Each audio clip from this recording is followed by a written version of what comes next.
Hey guys, welcome back to the channel. This is a story about what if Naruto fused with hogyoku harem. Before I start, please support for more amazing content, and do consider subscribing to my channel and share this video with your friends. This is written by Calatrava and link in the description and support writer. Let's start the video. Chapter 1. As for all things, there are beginnings, which are sometimes known as prologues.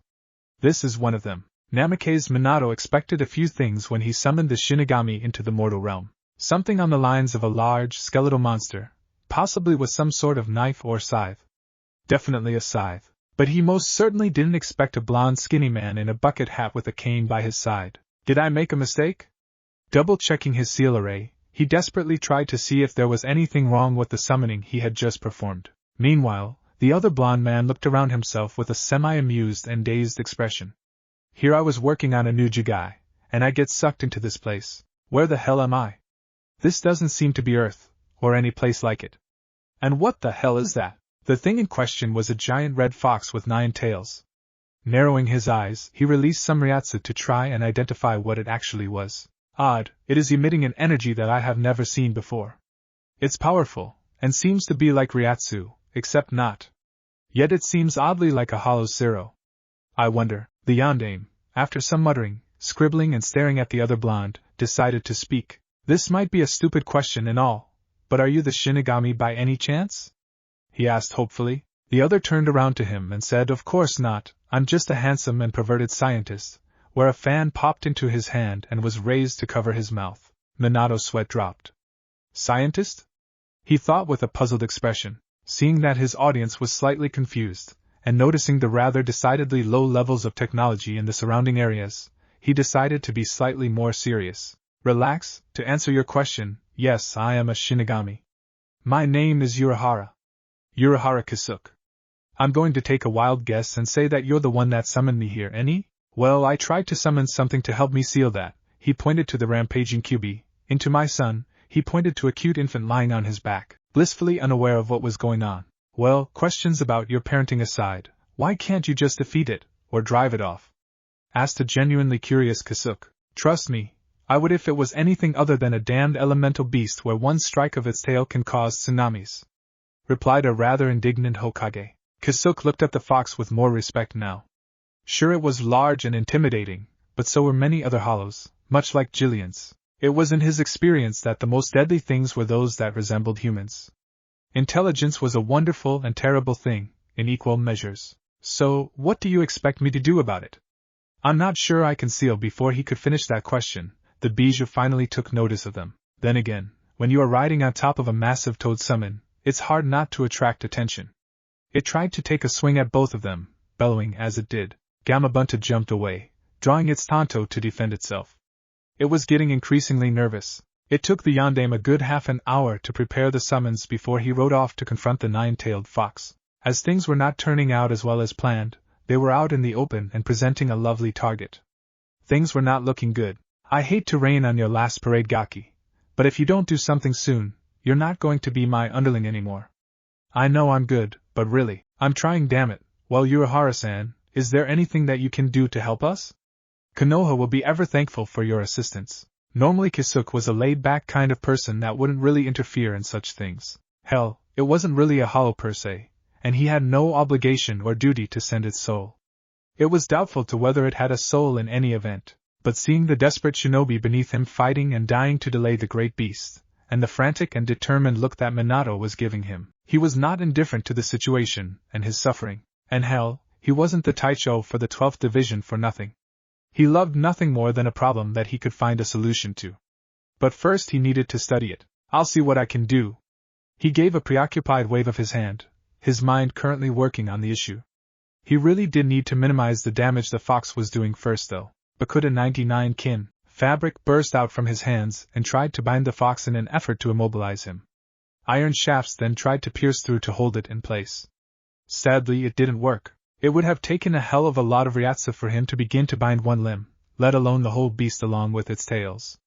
Okay, I guess I have to call in for some help. One thing that Kisuke was good at was creating portals. It wasn't something that Soul Society approved of, as they liked to control the movements of their Shinigami. But because of his position as head of the Research and Development Division of the Godai 13, He had a semi-legitimate excuse for things that would land others in hot water. This one thing was a summoning stone that he gave to his closest friends. If they ever needed help, they could use their own to summon the other. Kisuke wondered if it would actually work, as he didn't really know where he was at the moment, and he had the nagging suspicion that he was in another world. Luckily for him, they did. The sound of fabric tearing got his attention, and when he looked up into the sky he saw a hole open up and out came two figures. One was a tall male and the other a dark-skinned female. Both of them wore black robes with a white haori and carried swords with them. The man looked around him, found Urahara and stormed over to him. "You idiot! I was in the middle of something, damn it. Why did you call me to this place?" He asked this with a dead serious expression on his face, and some severely clenched eyebrows. Not to be left out, the other came over and snarled at him. "And I was busy teasing my Fukutaishu as well. You better have a damn good reason for calling me here." She nearly laughed. "Damn it." Kisuke gave a sardonic grin and pointed to a slightly perplexed-looking fox with 9 tails. The others turned around and were silent for a few moments. "Well, I've seen you do some weird shit, Kisuke, but that takes the cake," commented the woman. "I didn't create that thing, you idiot. This man," he pointed to the Hokage, "managed to summon me here to seal that thing into his son." Isshin looked incredulous. "Into his son? Man, I know I'm never going to be as bad a father as you are." Little was he to know that he would regret those words in the future. Urahara coughed to redirect their attention. "Well, that aside, I was wondering if you could try to kill that with me, and if we can't, would you hold it off while I try to think of something? Hey, don't write me out of this picture, damn it." Minato gave a slight pout at this. While he recognized that the three of them were probably more powerful than him, he still wasn't a pushover. There was a reason why he was named the Yellow Flash and had ninja flee on sight if they ever encountered him. Being discounted like this made him feel awfully helpless, a new and entirely unwelcome feeling. The 3 Shinigami gave him an appraising look. Thankfully their powers were not limited by the council and they could fight at full strength, though killing it was another question altogether. But they also recognized the look of wounded pride in his eyes that had seen comrades stand and fall in their desperate attempts to stop a frenzied beast. They understood that they could not ask him to sit back quietly. The 3 of them simply gave a nod to him before they burst into action. Well, things could have gotten better. The 3 Shinigami first assumed that the Kyuubi was some sort of Jillian Minos Grande. Large, slow, and powerful. Well, it was large and powerful, but was more agile than what was physically possible and managed to fire red flames at them. Things turned out for the worst when all 9 tails were used in the fight that they could barely hold back with their Zanpakutos. It appears that it was holding back its power until the Shinigami had appeared on the field. What amazed them was that Minato was using odd techniques to fight off the fox, things that they had never seen before. Things that he called jutsus that seemed to manipulate a form of energy called chakra. Kisuke deduced that it was the same thing as Ryatsu, except that it was only used by living beings. Urahara was observing on the sidelines, trying to think of a way to finish off the bijou. Straightforward attacks were doing no good, as it was regenerating too fast for it to do any damage. Chakra-based attacks were not really effective against it, but oddly enough Ryatsu was. I wonder, Ryatsu is the spiritual energy of the dead. Chakra is the physical and mental energy of the living. That would mean that they are diametrically opposed to each other. In the background, Kisuke could feel the unleashing of a Zanpakuto's shurikai. That means that Kido's spells should be effective against this. But the most powerful destructive spells were made against humanoid enemies. Even a Kurohitsuji wouldn't be enough against it. The initiative was regained by the remaining fighters, with the Kyuubi roaring its fury at the both of them. I wonder if I could manage to seal it into a jigai that is filled with Ryatsu so that it would absorb or annihilate its chakra, but I don't really have enough time to do this. The cry of a baby brought him out of his thoughts. He slowly walked over to the child and his face furrowed again and thought, wait, if we could sever the body of this beast and seal the soul into the child, we could then infuse this boy with enough Ryatsu for that purpose. For all purposes, that damn fox is still alive, and its power would still be there even if we took the physical body. It really was an interesting animal. In the battle, the cry of Bankai could be heard. Combined with Shuinpa and the Horatian technique, all the combatants were a blur against the howling mass of red fury. Shit, they are unleashing their Bankai already? Okay, well I don't have any other plan so I guess we have to wing it. I'm sorry for this kid, but when you die I'll try my best to send you to Soul Society. Things never really turn out the way we wanted. The ad hoc plan was to convert all of Minato's chakra into Ryatsu, and then infuse it into the child. Doing so would cause the death of both the child and the fourth. Minato was willing to accept his death, but not that of his son. But given the choice of 2 deaths as opposed to everyone in the village, it seemed like there was no choice. Giving the two a moment together, Minato held his child with much tenderness. Son, I'm so sorry that it has come down to this. What I'm about to do is unforgivable, and I can't really ask you to forgive me anyways. At least we will all die heroes because of this. The last part was said with much bitterness. The baby looked up with a dazed gurgle, unable to comprehend the sacrifice that was being forcibly imposed upon him. He reached out his small finger to grasp at his father, who looked down on him like a god. Minato had to suppress a shudder as he steeled himself for what he was about to do. The three Shinigami came up to him, where Kisuke said, "It's time, our binding spells won't hold for much longer." Of course, I just wanted him to know how much I love him. Tears were slowly sliding down his cheeks. Minato had given much in his service to the village that he loved so much, but asking for his life and that of his son seemed to be too much to ask. But the cold fact was that at this moment in time, there was no one else that could do this. All the villagers were evacuated, and the only reason that his son was still there was because of delivery complications that forced him to remain in Konoha. Minato held his son's little outstretched hands, and for the last time his heart broke at the cries that he was making as he subconsciously realized that something wasn't right. Kisuke gave them a few moments before asking softly, "Before we do this, let us know your name and his, so we can honor your sacrifice." Minato laughed hollowly. "My name? Call me Namikaze Minato. And my son, well, I'm sure his mother would have loved to have called him Naruto." He stopped himself before he became more sentimental than he was already.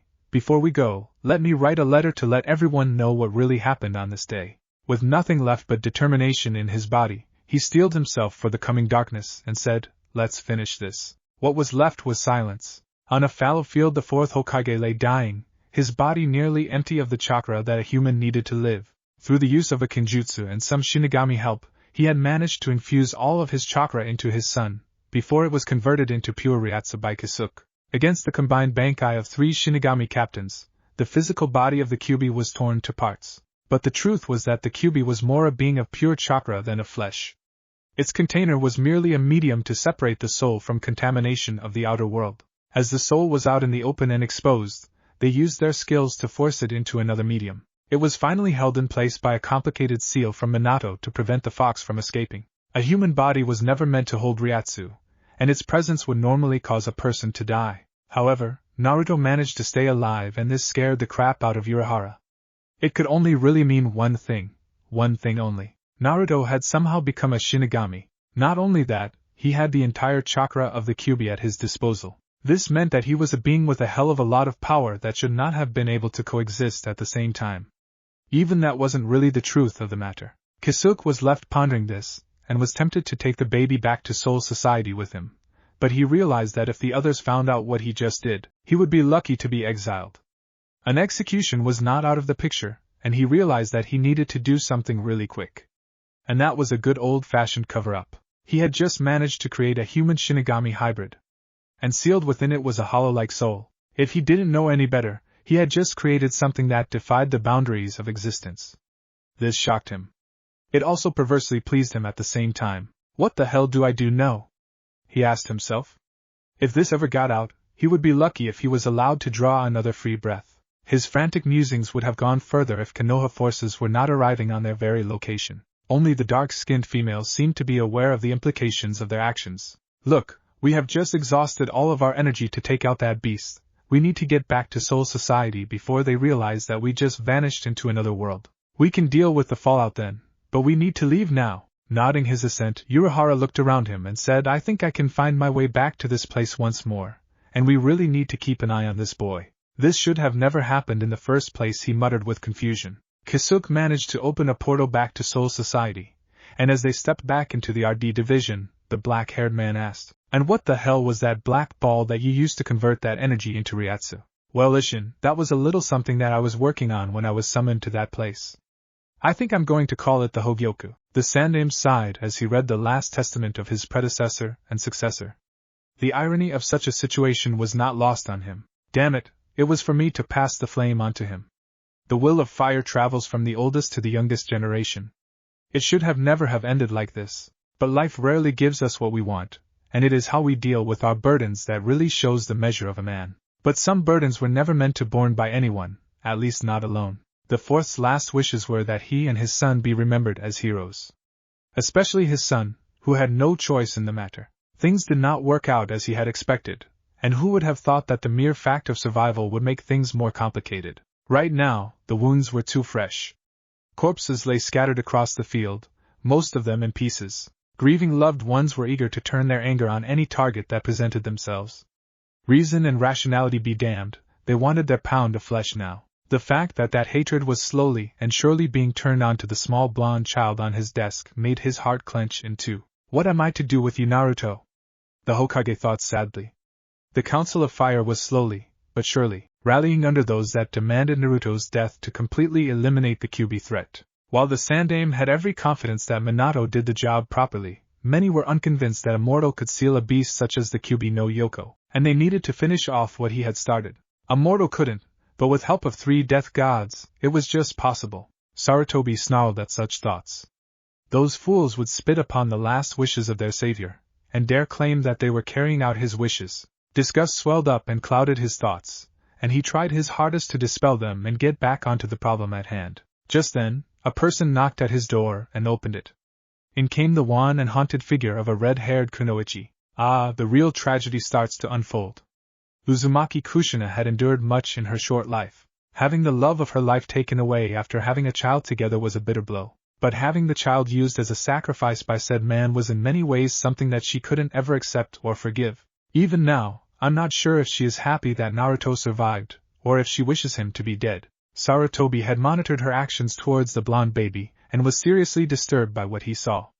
At times she hugged the child like she would never let go.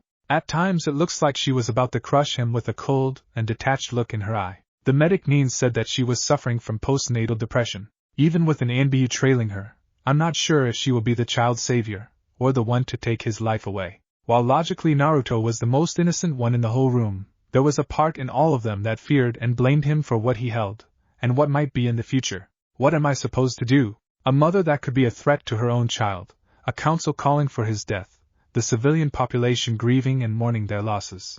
Other nations were aware of their misfortune, and if they showed any bit of weakness at all, then all of these sacrifices would have been for nothing. Minato, couldn't you have found another way? At least one that left you alive to clean up your mess? You selfish son of a bitch. Getting back on track, he turned his attention to his more immediate problem. Kushina, please take a seat, we have much to speak about. The day of the sealing was something dark and terrible. It all began with a decision, with the best intentions that spawned something unexpected. It is here that the story really begins. Chapter 2. Days spent in darkness. Konoha Central District. People usually greet the end of a day with some degree of happiness. Either because work is over, the day is done and a new one can arise again, or that it was time to relax in the comfort of one's home, with family and loved ones. For Uzumaki Naruto, he had none of those things to look forward to. Making the long walk back to his apartment, he couldn't help but notice the veiled glances, the hardening of people's eyes, and the insidious whispers floating around him. By his side was a tattered teddy bear that had seen much better days, and if you were to pay close attention, you could see it being clenched tightly by its ears as it was dragged along the ground. Trying the best to ignore what was happening around him, Naruto did what he normally did in these circumstances. He retreated into himself, into his private world where no one stared at him, no one said harsh and cruel things just at the edge of his hearing. A place where he was left alone, free from the reality that ever awaited him. Unfortunately, he still was alone, even in his own mind. Like a person following a standard routine, he managed to make his way into a small, dank complex and into his apartment. He noted with dull fascination that there was new graffiti on his door, and someone had left a noose around the handle. He looked at it for a moment before taking it off and throwing it over his shoulder. For the last few months he had been expecting things such as that, to the extent that it rarely ever fazed him anymore. Naruto unlocked the door and went into the living room. He saw that the clock read 7 o'clock and decided to eat. He went to his kitchen and rummaged around in his pantry. Instant ramen, more instant ramen. I love the stuff, but day after day it gets so boring, he sighed to himself. It's not like I can afford anything better, and even if I could, I can only seem to buy things that are expired, or look like they have been opened already. He placed a kettle on to boil, and sat down, watching the steam slowly accumulate as the water reached its boiling point. It wasn't as if there was much for him to do while waiting. His apartment was rather empty, only being furnished with some seats, an empty bookcase and a simple futon in his bedroom. It was functional and cold, utterly sterile. Once the water was done, he poured it into the container and started eating. Cleaning up was easy, He merely threw the cup away and made his way into bed. He didn't even bother to take his clothes off before collapsing into bed. He closed his eyes and slowly drifted off into sleep, with one thought on his mind. Ka-san, where are you? Why did you leave me? Flashback. She said that she was just taking a trip away to see an old friend. Of course, he begged her to let him come along, but she said that he had to be a good boy and stay in the village. Apparently it was too dangerous to take a little boy out into the open country. She promised him that she would come back with a present for him, but only if he was good and did what he was told. Now Naruto-kun, I need you to stay in this house and look after it while I am gone. Do you understand? Don't worry now. I will get someone to check up on you and I will come back as soon as I can, she promised with a brittle smile. Most kids would have believed in their parents. But Naruto wasn't like most kids, not even at his precocious age. He had an awful feeling that something bad was about to happen, and that he wanted to be with his mother if it did occur. But in the end, he stayed silent and smiled at her. She was his mother. She wouldn't do anything that would hurt him, right? As Kushina saw her child smile at her, her heart was torn into slightly smaller pieces. Emotions were warring within her, the primary ones being guilt and anger. Guilt that she was abandoning her child to a village that would turn on him. Guilt that she wasn't strong enough to be the mother that Naruto needed, and anger at the entire situation that they were placed in. For the last 6 years Kushina had been living more of an existence than a life. After losing her lover she had problems readjusting to reality. Life goes on, regardless of the personal tragedies that occur, and living in the past only gives rise to regret. Such platitudes are easy to say, but when faced with the situation personally, it was hard for her to move on when every time she saw her son, she saw the face of his father. The same facial structure, the same spiky blonde hair. It was like she was being mocked by her loss by some sick twist of karma. To add insult to her injury, 3 whisker-like marks had formed on Naruto's face as a result of the sealing. There were times when she was washing Naruto that she had vigorously, even maniacally, tried to scrub them off his face, as if she could remove the taint from his body, until his cries brought her back. This in part led to Naruto becoming more subconsciously independent, as she realized that she could not always control her actions around her son. Even after 6 years, if someone were to ask her if she loved her son, she would be hard-pressed to give an answer. Her head said that Naruto was her son, no more and no less than that. But deep in her, there was a seed of resentment that she desperately tried to deny. The more she ignored it, the greater it grew until one day she found herself over Naruto while he was sleeping. In her hand was a kunai that she gripped until her knuckles were white with the pressure. Desperately afraid, she ran back into her room, panting with fear with what she had almost done. She tried to convince herself that it wouldn't happen again, that it was just something she had no control over. But over time, as she kept waking up in the same situation over and over again, she realized that she had to do something. As she was moving away, she turned back and saw Naruto jumping up and down, waving his arms to get her attention. "Ka-san, come back quickly please. Remember to write to me, and don't forget to get my present when you come back. I love you." With those last words cutting into her, she managed to fake a smile and wave back at him before she turned and hurried off to the gates. When she was out of his sight, Naruto stopped waving and felt a shiver come over him. Brushing it off as nothing more than an errant breeze, he started walking back to his home, counting down the time until she would return home. Little did he know that he was in for a hell of a countdown. And flashback, Naruto slowly woke up when the sun's rays flashed upon his face.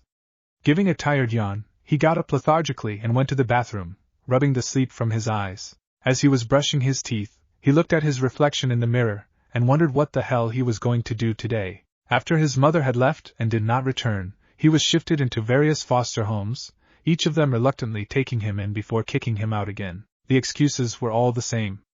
They were unable to care for Naruto due to his special needs and that he would be better cared by another family. Any family as long as it wasn't theirs. What do they mean by special needs?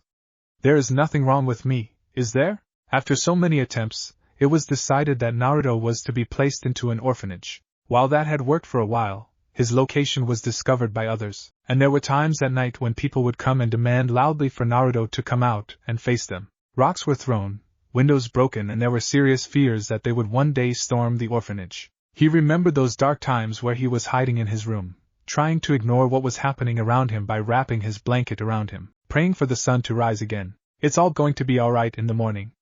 Just a little bit longer. This became his mantra for the long nights ahead of him.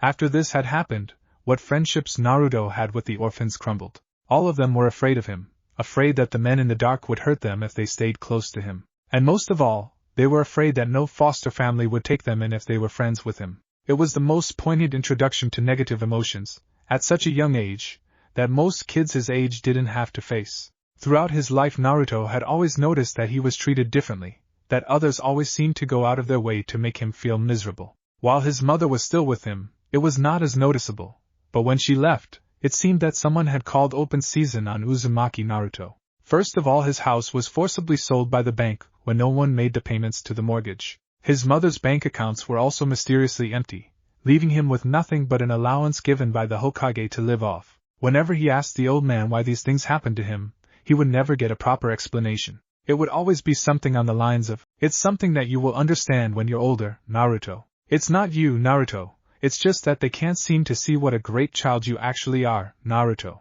It is nothing that you have done.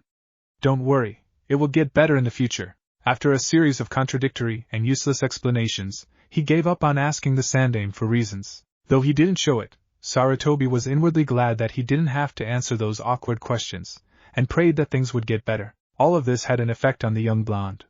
Beforehand he was a happy enough child, oblivious to the things around him and had the attention, if lukewarm love, of his mother.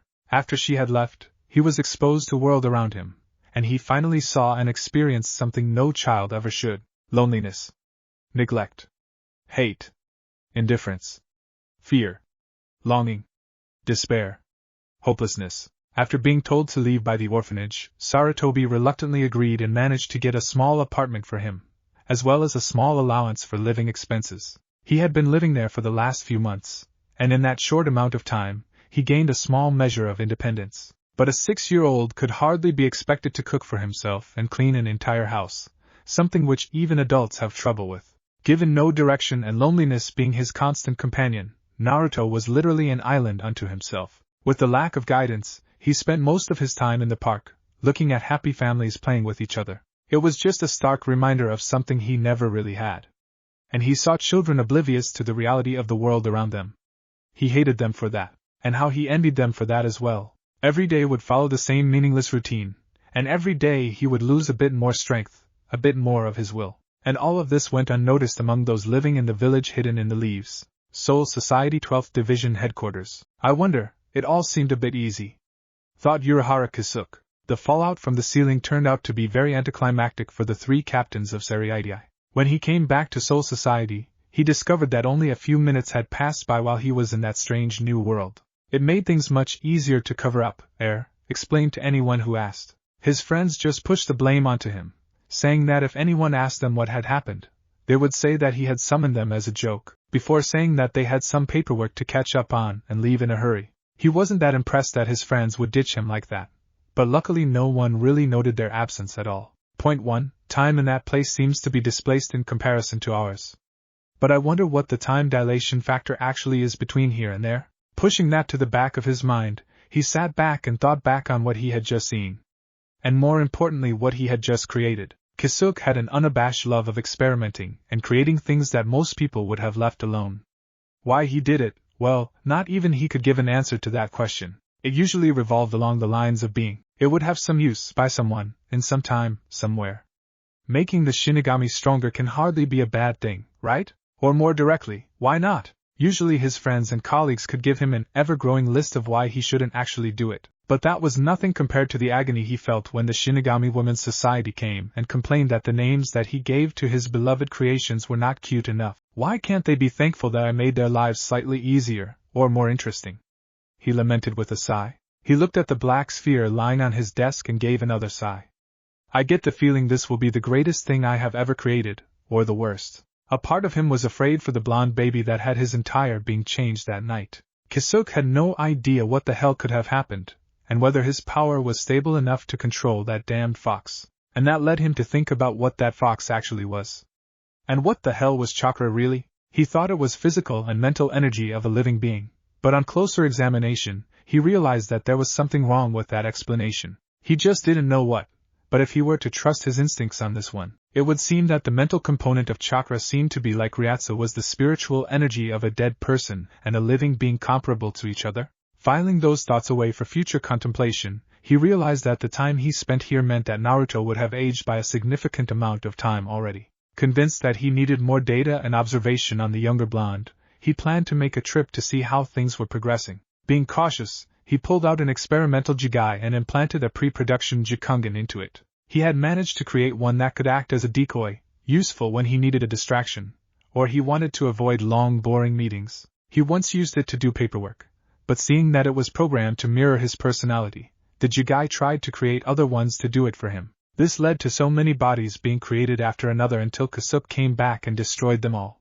As much as he hated to admit it, having more than one of him was probably a bad thing. Pretend to be me until I come back. If anything important happens, just stall for time, okay? The faux body nodded dutifully. Got it, boss. With that done, he went off to get a few more things for his trip.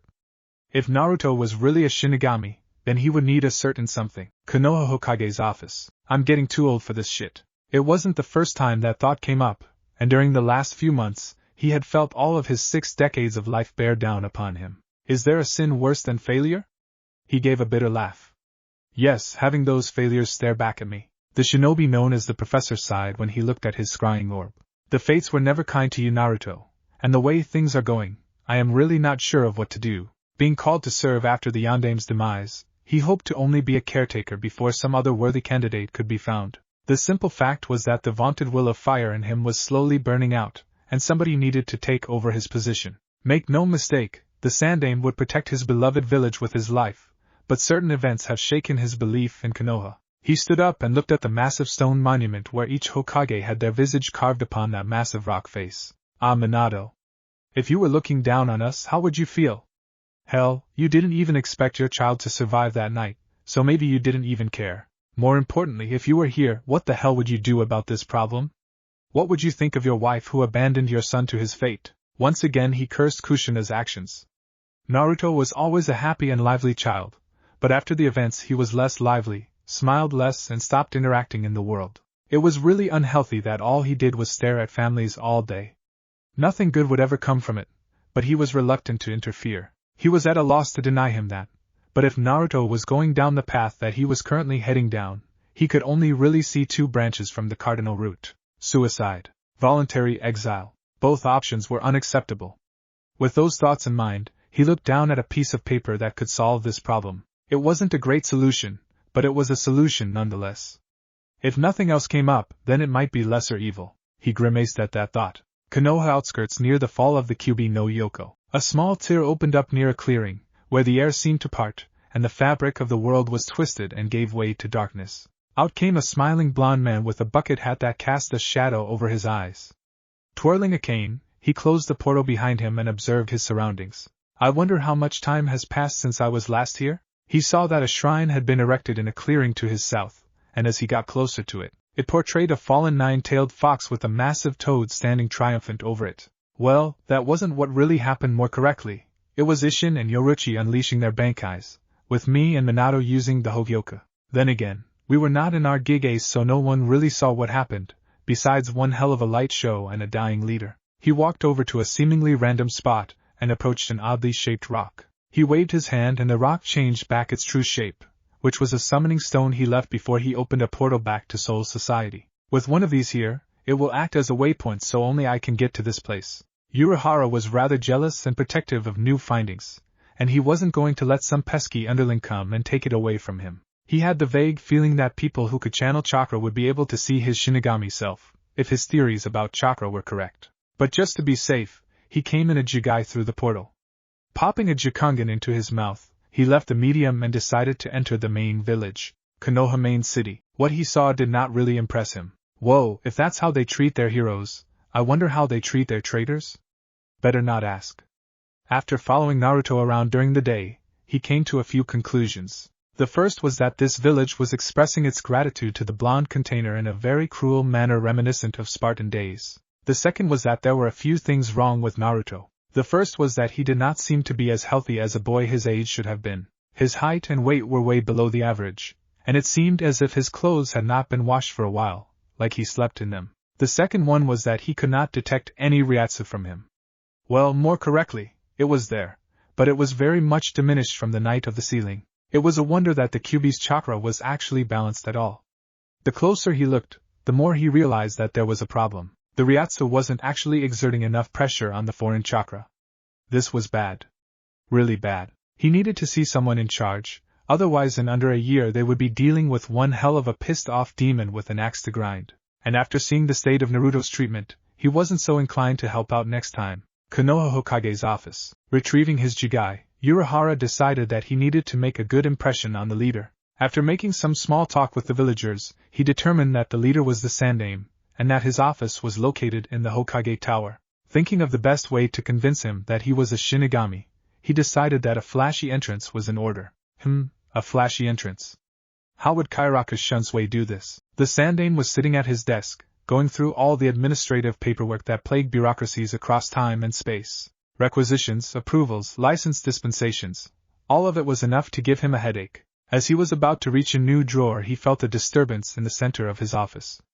Looking up, he saw an odd sight. 2 sparks of light appeared in the middle of the room, before they moved in opposite directions, leaving a trail of light and traced the circle that was suspended in air. The space inside the circle started to shimmer and disappear, before there was a strong wind that blew outwards. Sakura petals then flew from that void and fluttered everywhere, creating a mess, before a blonde-haired Shinigami came out twirling a cane in his hand. Crap, the petals were supposed to gently flow behind me after I entered the room. And float in the air as well. Maybe I should ask Kichiki Byakuya how he does it. Sarutobi didn't know whether to feel amused at the sight in front of him, or alarmed that someone had penetrated the seals that should have prevented people from entering his office unharmed. Though he had to admit, there was an element of style in such an entrance. Well, that's not something I have ever seen before. Who might you be? Sarutobi said with a calm voice, though he discreetly moved his hand to a panic button that would have summoned ANBU immediately if the blonde proved to be a threat. Kisuke produced a fan and gave a small laugh. Oh, I'm just a handsome and perverted scientist that has a few things to discuss with you. The Sandaime was not impressed. It was a long day, and having a stranger just portal into his office to speak nonsense was not something he was looking forward to. What the hell is a scientist? Orochimaru, you know, entering into my office unannounced and without reason gives me enough cause to arrest and detain you, until I have a certain someone from the torture and interrogation division come and have a chat, he said in a dry voice. He hadn't lived this long by being foolhardy, and he rarely underestimated people. Kisuke chuckled before smirking. You have nothing to worry about from me. If I wanted to do you harm, would I really have done such an elaborate entrance? Sarutobi had to concede that point. So then, who are you and what do you want? The blonde took off his hat with a flourish and gave a slight bow. Well, first things first. My name is Urahara Kisuke. I'm also a Shinigami. The old man tensed at those words. Was that some kind of implied threat? Seeing the reaction at his words, Kisuke laughed and continued, No, I'm not here to kill you, or deliver your soul, or whatever it is that you think Shinigami do. But we do have a mutual problem that needs to be dealt with. He's blonde, about 5 to 6 years old, has a demon fox sealed into him. You know who I'm talking about, he drawled laconically. How do you know about the sealing? That is considered to be an S-class secret of this village, Sarutobi asked with suspicion in his voice. Urahara gave a slight smile and replied, Why, I was there when it happened. In fact, you can thank me for what occurred that night. He then proceeded to explain what actually happened on the night, where the sealing went wrong and how Naruto was transformed into something unexpected. The Sandaime ran the thoughts in his head. It all made logical sense, though there were parts where he wanted more clarification on. Specifically the process that changed Naruto with that black sphere. The old man stroked his beard before nodding thoughtfully. Well, that's a better explanation than what Minato left us in his letter. But I will need some verification of the truth. How about this? Asked Urahara, reaching into his robes to take out kunai. Giving it a twirl, he came forward and dropped it on the desk. The Sandaime would have recognized it anywhere.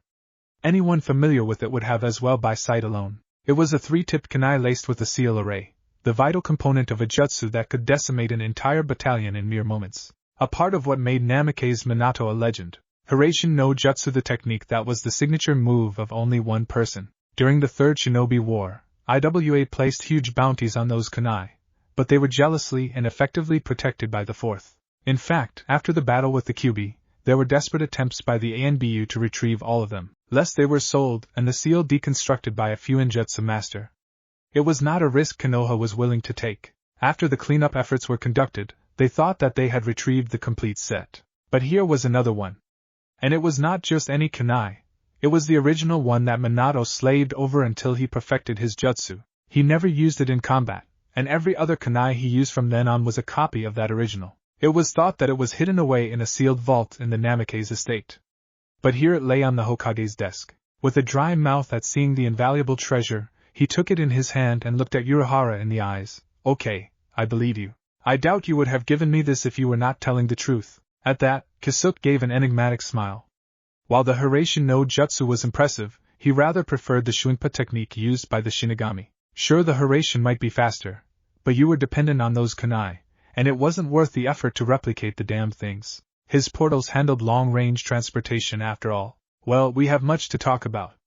Let's start off with why Naruto is treated like a leper. Before all of this, the blonde Shinigami was speaking in a light-hearted voice, but his voice suddenly hardened. There was no doubt that the transition into seriousness meant business. The Sandaime explained everything to him. It was funny in a way, when it all came out and examined objectively, how stupid the situation was. But still, Kisuke was hardly impressed. Okay, I guess bits of it were understandable. Since Naruto survived the sealing, which wasn't really expected, the villagers believed that something went wrong and that the fox didn't die along with him. Well, yes, that's pretty much it, admitted Sarutobi. Urahara winced at the perverse situation before sighing. Who would have thought that surviving a suicide technique would come to this? But nonetheless, does he know that the fox is within him? The Hokage shook his head emphatically. No, he doesn't. I don't think that it is something that he is ready to learn at this moment in time. To prevent others from doing it, I passed a law with my emergency powers to make it a crime for others to reveal the Kyuubi's existence in Naruto to anyone. Though made with good intentions, the main reason why the council agreed with it was that they didn't want the other villages to know of the Jinchuriki's existence. If that power was ever turned against Konoha, Kisuke appreciated that gesture, but to him it was still unacceptable. But that doesn't explain why they would try and harm him. If they think that he is the fox, wouldn't they want to placate and make him loyal to your village? Hearing it being said so bluntly and logically, the old man shook his head sorrowfully, which comes down to the heart of it. They are so blinded by their hatred and fear of the unknown that they would rather kill him than consider the problem rationally. It's like some sort of mass hysteria, but no one seems too willing to listen to reason.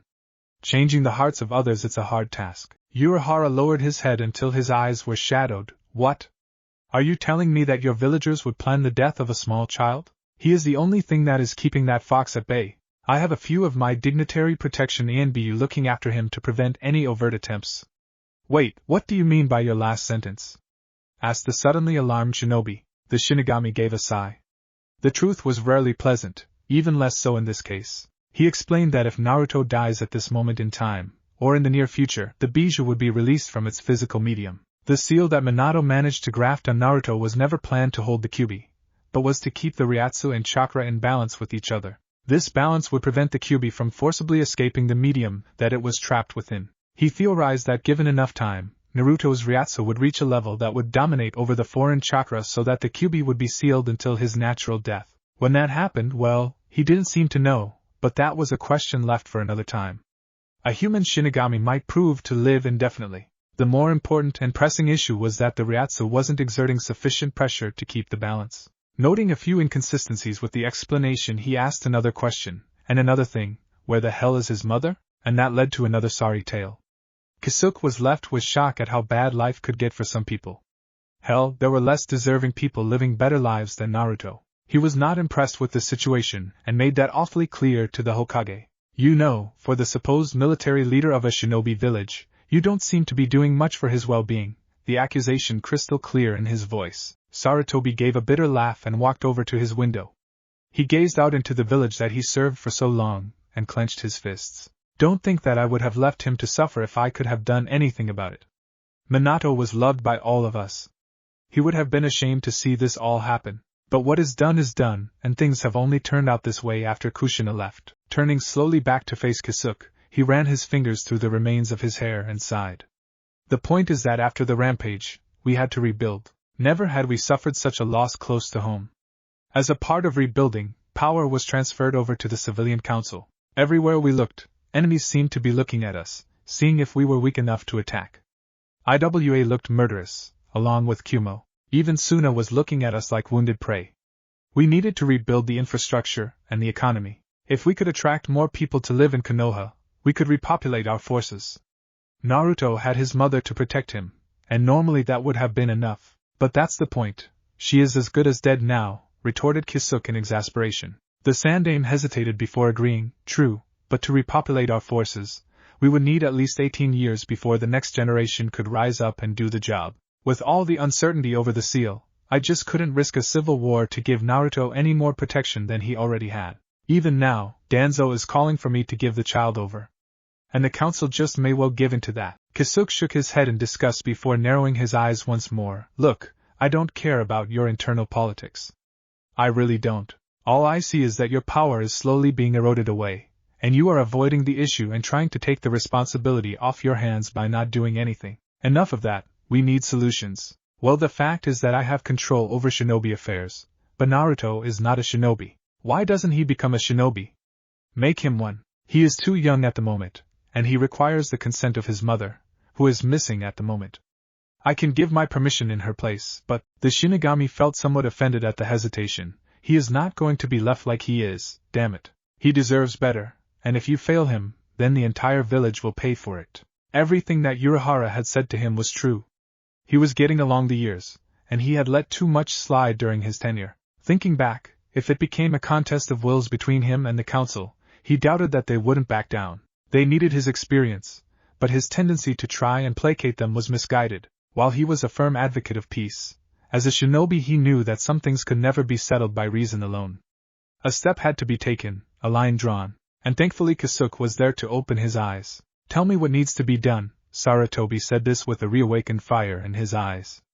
Urahara was surprised at this sudden spark, and more pleased than anyone else. His first impressions were of an old man being burdened, giving more and more ground until he had nothing left to give. But this was a start. It may only be an ember, but if this will of fire was to be something more than a metaphor, then it all had to start somewhere. He will need training. He will need to be cared for so that his body can handle the strain of all the energy in him. Most of all, he needs to be happy. If he is left in the darkness, well, people become the things that we create. Right now, he has the potential in him to be one of the strongest beings in your land. Give him enough reason and he could turn on you and it would not be pretty. Thinking on it, if Naruto were to die right now, he would not be inclined to seal the fox again. If this was going to be the standard response, then he would have nothing of it. But if he were to survive and awaken all of his latent powers, Naruto might be a match for even Yamamoto Soteicho and a few Taicho of the Godai 13. Such power was unbelievable. But it was made possible by him. He didn't know if to be happy or afraid at that though. That much power needs restraint. And that is something he will need to learn now. Does Naruto know who his father is? He asked with curiosity. No, he doesn't. Why didn't you tell him? Or his mother? Sarutobi laughed with little humor. Too many reasons to list. While many people know that he is the container, his parentage was only known to me and a few others present at the scene of the sealing. His father had many enemies who would have loved to torture and kill the son of their hated enemy. In time, I will tell him the truth. Kisuke shrugged before continuing. I don't necessarily agree with you there, and keeping secrets will just push him away from you. That's the last thing that you need, old man. Before he can reclaim his legacy, he needs to be able to protect himself and the ones around him. I cannot let him become an even bigger target to the world before he is ready, justified the Hokage, unfazed by the snipe at his age. Urahara left it at that. At least there was reason behind that. He wasn't so sure that Naruto didn't know, or had an idea of what was going on around him. The fact that he bore an uncanny resemblance to the fourth would have alerted most people. Deciding that it wasn't an issue he had to deal with, he moved on. I have something for Naruto. It's something that all Shinigami have, and some consider it to be the source of their power. It should create a connection to his Ryatsu, and strengthen it. What is it exactly? Kisuke withdrew a bag off his shoulder, placed it on the floor and drew a long oblong package wrapped in silk from within. Unwrapping it, he unveiled a fairly ordinary-looking katana. Expecting something more impressive, the Sandaime looked expectantly at him. Compelled to give an explanation, he obliged. This is a Zanpakuto. It's the spiritual weapon used by all Shinigami. It's more of a blank than anything else right now, but once a connection is forged, it becomes a part of a Shinigami's soul. Think of it as a nexus. Not wanting to get engaged in a philosophical question that still plagued academics, he decided to continue. The point is, the more he trains with it, the stronger his Ryatsu becomes. So he will need a blade master to teach him the basics before he unseals the true form of his blade. His true form? It's not something you need to worry about now. It won't happen for at least a few more years. Just make sure that he is happy, well fed and well trained. I'll be watching to make sure things are done properly, and if not, well, you all will be the ones to suffer the consequences, promised the blonde. Not for the last time, Sarutobi cursed at the position of being Hokage. But behind that all, he was inwardly happy that he could finally do some good. It took the intervention of a death god, granted, but the determination in his eyes was unmistakable. Konoha Hokage's office. Gekihate was waiting outside the Hokage's office after receiving a summon delivered by a chunin. He spoke to the secretary, who told him that the sandaime was with someone else, and he would just need to wait a short while. Nodding to that, he walked over to the seating area before sitting down. To most people, Hate did not seem to be the textbook picture of what a shinobi should be. With bags under his eyes and a perpetual cough, you could be forgiven for thinking that his position was either a political favor, or a mistake yet to be corrected by the Darwinian world that the shinobi lived in. But behind that seemingly frail body laid a prodigy of the blade. While Konoha did not have a tradition of swordsmanship like Kirigakure, the few who managed to excel were regarded quite highly, enough to be placed on the bingo book of other nations, if only as a curiosity. Hate was regarded as one of Konoha's kengos, and if his health was any better then he would have been titled a kensei. As he sat back, he wondered why the Hokage wished to see him. He knew that he hadn't committed any crimes, or had done anything that merited a dressing down by the village's military leader. One does not ignore a request from the Hokage for a talk, not unless you want it to be dragged against Yowo by the ANBU, who didn't take to such duties with much amusement, though as he was here, he had to ponder about what he wanted to do for the rest of his life. His sword skills were beyond reproach, and having achieved it by the age of 16 was quite an accomplishment. Though compared to such prodigies such as Hitaki Kakashi and Uchiha Itachi, he realized that he had specialized too much, and he was now stuck in a rut. Due to his health, he couldn't really take on stealth or reconnaissance missions. His cough would give away his position, and he didn't have the stamina to lead assaults, nor the endurance to take on enemies for prolonged melees. Oddly, being a ninja does not really rely on using a sword. Information gathering, spying, intelligence and assassination was the name of the game. Using jutsus just enhanced a shinobi's repertoire of skills to get the job done. That's not to discount his skills short. If it ever got to a close combat with another shinobi, a swordsman would usually win against his opponent. Hayate's signature style, the dance of the crescent moons, was capable of taking out opponents with extreme speed and accuracy. Once the distance is closed, there is no time for hand seals or chakra molding. Since most ninjas only seem to carry kunai as their melee weapon, up against the katana there really is no contest. Since his promotion to chunin, he hadn't really been on many missions of note, and it seemed that his career may have already stalled. Maybe I could be a jounin instructor, he mused. Though the likelihood of that was quite low. Not for the first time he cursed his ill health. It was some defect in his lungs that caused them to contract too quickly, making breathing difficult. Caught in his thoughts, he didn't notice another person sit right next to him. Yuzuki Yugago was another promising young chunin on the road to bigger and better things. She had recently applied for a position in the ANBU, and hoped that this meeting would be confirmation of that. Finally, I can do it, and show them what I am capable of. The sad fact is that the culture of shinobis was male-dominated and orientated. Most kunoichi were not taken seriously. This was not helped by the fact that some girls only took the position as it seemed like a glamorous occupation, full of noble and heroic adventures. Or to get closer to a boy. While sometimes those missions came up, most of the time it involved dirty work that no one else wanted to do. Having their fantasies shredded up meant a high turnover rate, especially the nature of the physically demanding rate that most males could keep up with.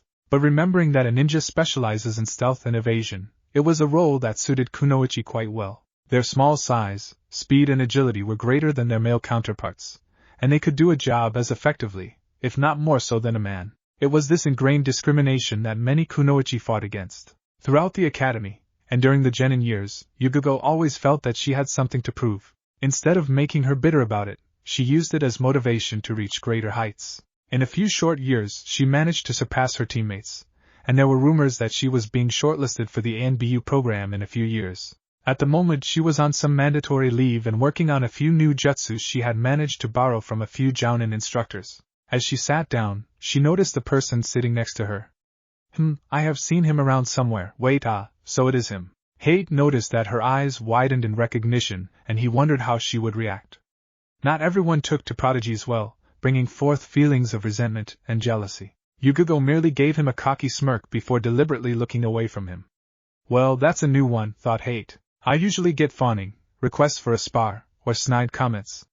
Being ignored, not sure how to feel about that. The kunoichi next to him didn't really feel any disdain towards the gray-haired swordsman. She had long discovered that blind prejudices could get a woman killed, and tried to approach things with an open mind. But that didn't mean that she wouldn't enjoy messing around with him. So the two of them sat next to each other, each playing a game to see if the other would initiate conversation. Minutes slowly dragged out, and neither of them was quite ready to break it until the other did. Luckily for both of them, the Hokage's door opened and out stormed a black-robed figure with an icy expression on his face. He looked at both of them before dismissing them and headed towards the exit.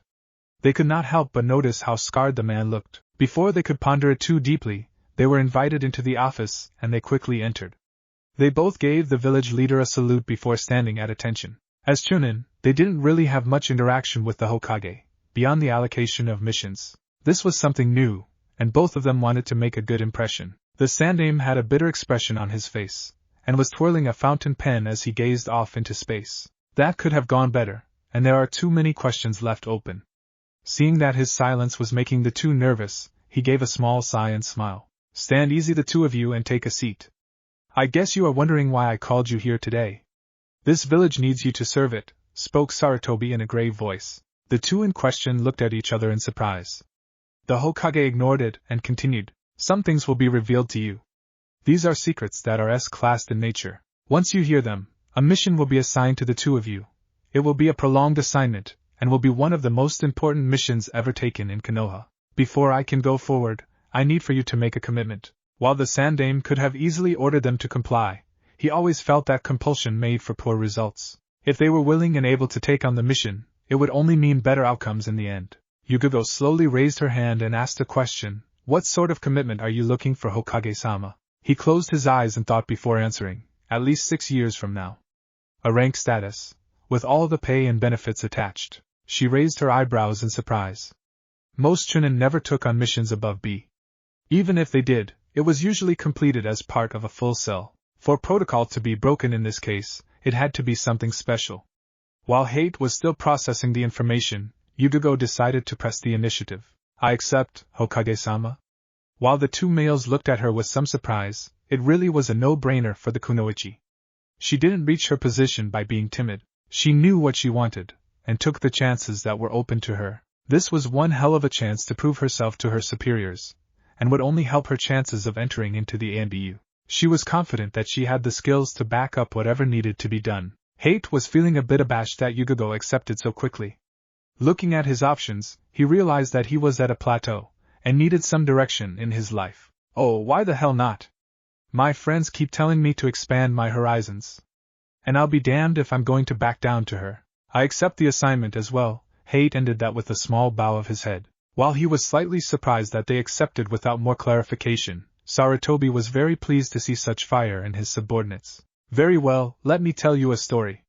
It all began on a summer's night, Konoha Naruto's apartment. As Naruto was about to enter into his home, he realized something was a bit off. 1. His door was left unlocked. 2. There were sakura petals all over his floor. 3. There was a blonde-haired man sitting on his couch. Narrowing his eyes, he looked at his door to double-check that he had the right apartment.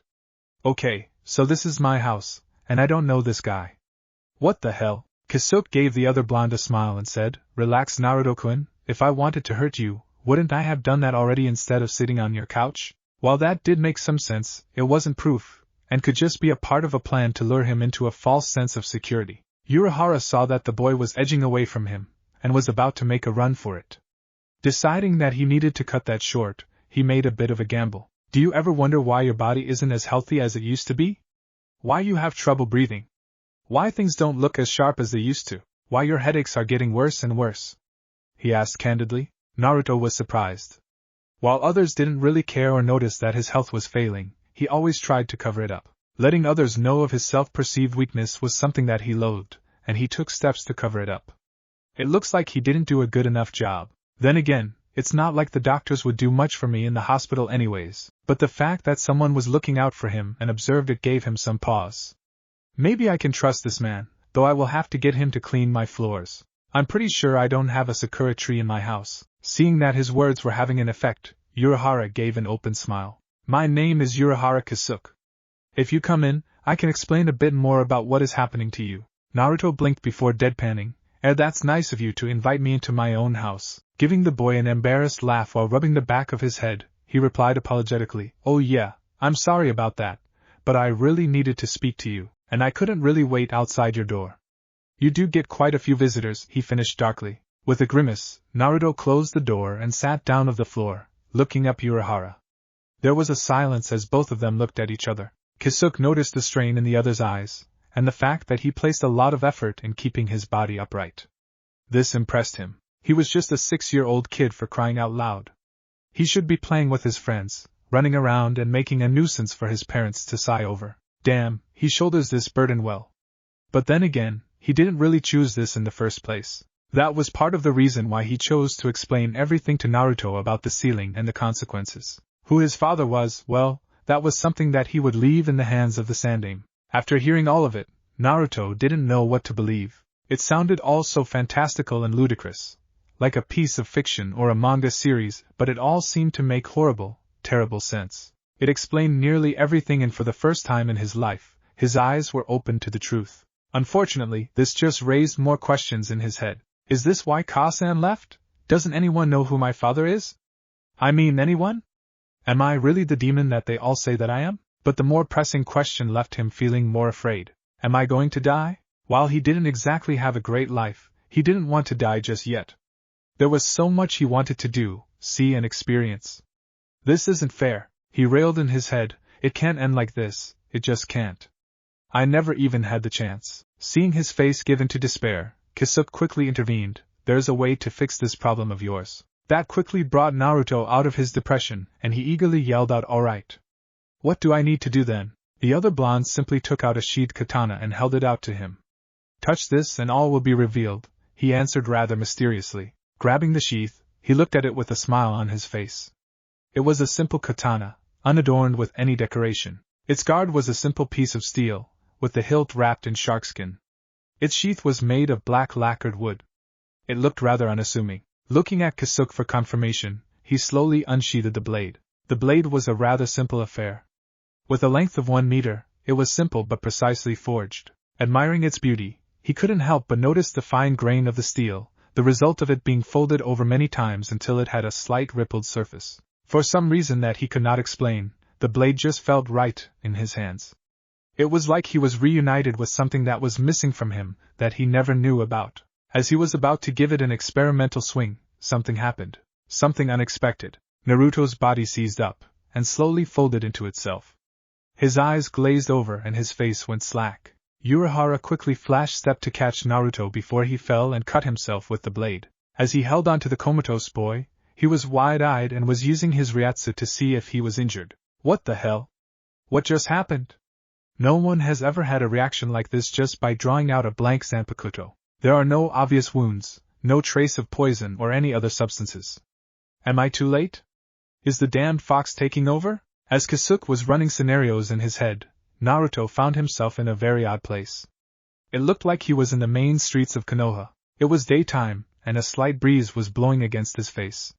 But there were a few things odd about the picture. It was midday and the streets were completely empty. He was dressed in black robes that he did not own. He was also pretty sure that he was in his apartment just a few moments ago, and he had a sword. Scrunching his face in thought, trying to process what was actually happening to him, he failed to notice a figure approach him from the end of the street. In fact, the only reason he noticed the figure was because its shadow washed over his face. The figure gave a light lilting laugh before it spoke in a haunting, melodious voice. Isn't this a surprise? I wonder what you did to cause all this to happen. But I must say it's much better than where I was staying before. Thanks for that. Naruto was too confused to actually make a response. The others seemed to be amused by his silence. What's the matter? Fox got your tongue, kid? Chapter 3. The candle that burns in the void. Somewhere, things are never dull around this place. The comment was directed at no one, being almost rhetorical. If the place where she was were truly empty of anything, the landscape around her was slowly being torn apart, and she could not help but feel slightly anxious about this new change. This was beyond her range of experience, and the uncertainty gnawed at her. It was truly a new feeling that was entirely unwelcome for the millennia-old demon. Well, I can only hope that I end up in a nicer place than this sewer. Honestly, who imagines the center of their soul or unconsciousness as a damn cesspit? The said sewer collapsed into itself, coalescing into a singularity that pulled her into its grasp. She struggled against it, as she was drifting towards its center, but her efforts were doomed from the start. As this was happening, she could not help but reflect on the events that brought her to these events. When you have spent the majority of your life as a titanic fox demon, your perspective of things is forever changed. One is that you dismiss things smaller than you. Hell, that is entirely understandable. It's not like an ant can stand up to the might of an elephant, can it? But such feelings of invulnerability were shattered during one summer night in what would be known as the fall. The rampage onto that impertinent village started off so well. People were fleeing before her wrath, death and destruction littered the air in the throes of her carnage. I mean, really, what could they have possibly done to her? Seal you into the body of an infant not quite 1 day old? Madness. But it happened. She was brought low. Even when she was up against the black-robed enigmas, she was more curious than afraid. When she felt the power that the three of them were emitting, she got concerned. It was something that was unfamiliar, a new feeling. She was getting hurt as time got along, but she was fairly sure that she could have dealt with them as they stood against her. It all changed when the man and woman in black started screaming words that caused their power levels to explode to unimaginable levels. The foreign energy they wielded into attacks was now potentially lethal instead of an irritant. They cut into her physical medium, the layers of protection being flayed away like it was butter under a hot knife. Deciding to pull back and observe or withdraw, the unthinkable had occurred. The combined attack managed to cleave her medium into two. Her soul exposed, she tried to get out as soon as she could, but an immense spiritual pressure pushed her soul into that of a boy. A frail mortal body of a boy. This was intolerable. She, the greatest of the bijou, the ruler of the Makai, in her mind at least, was trapped.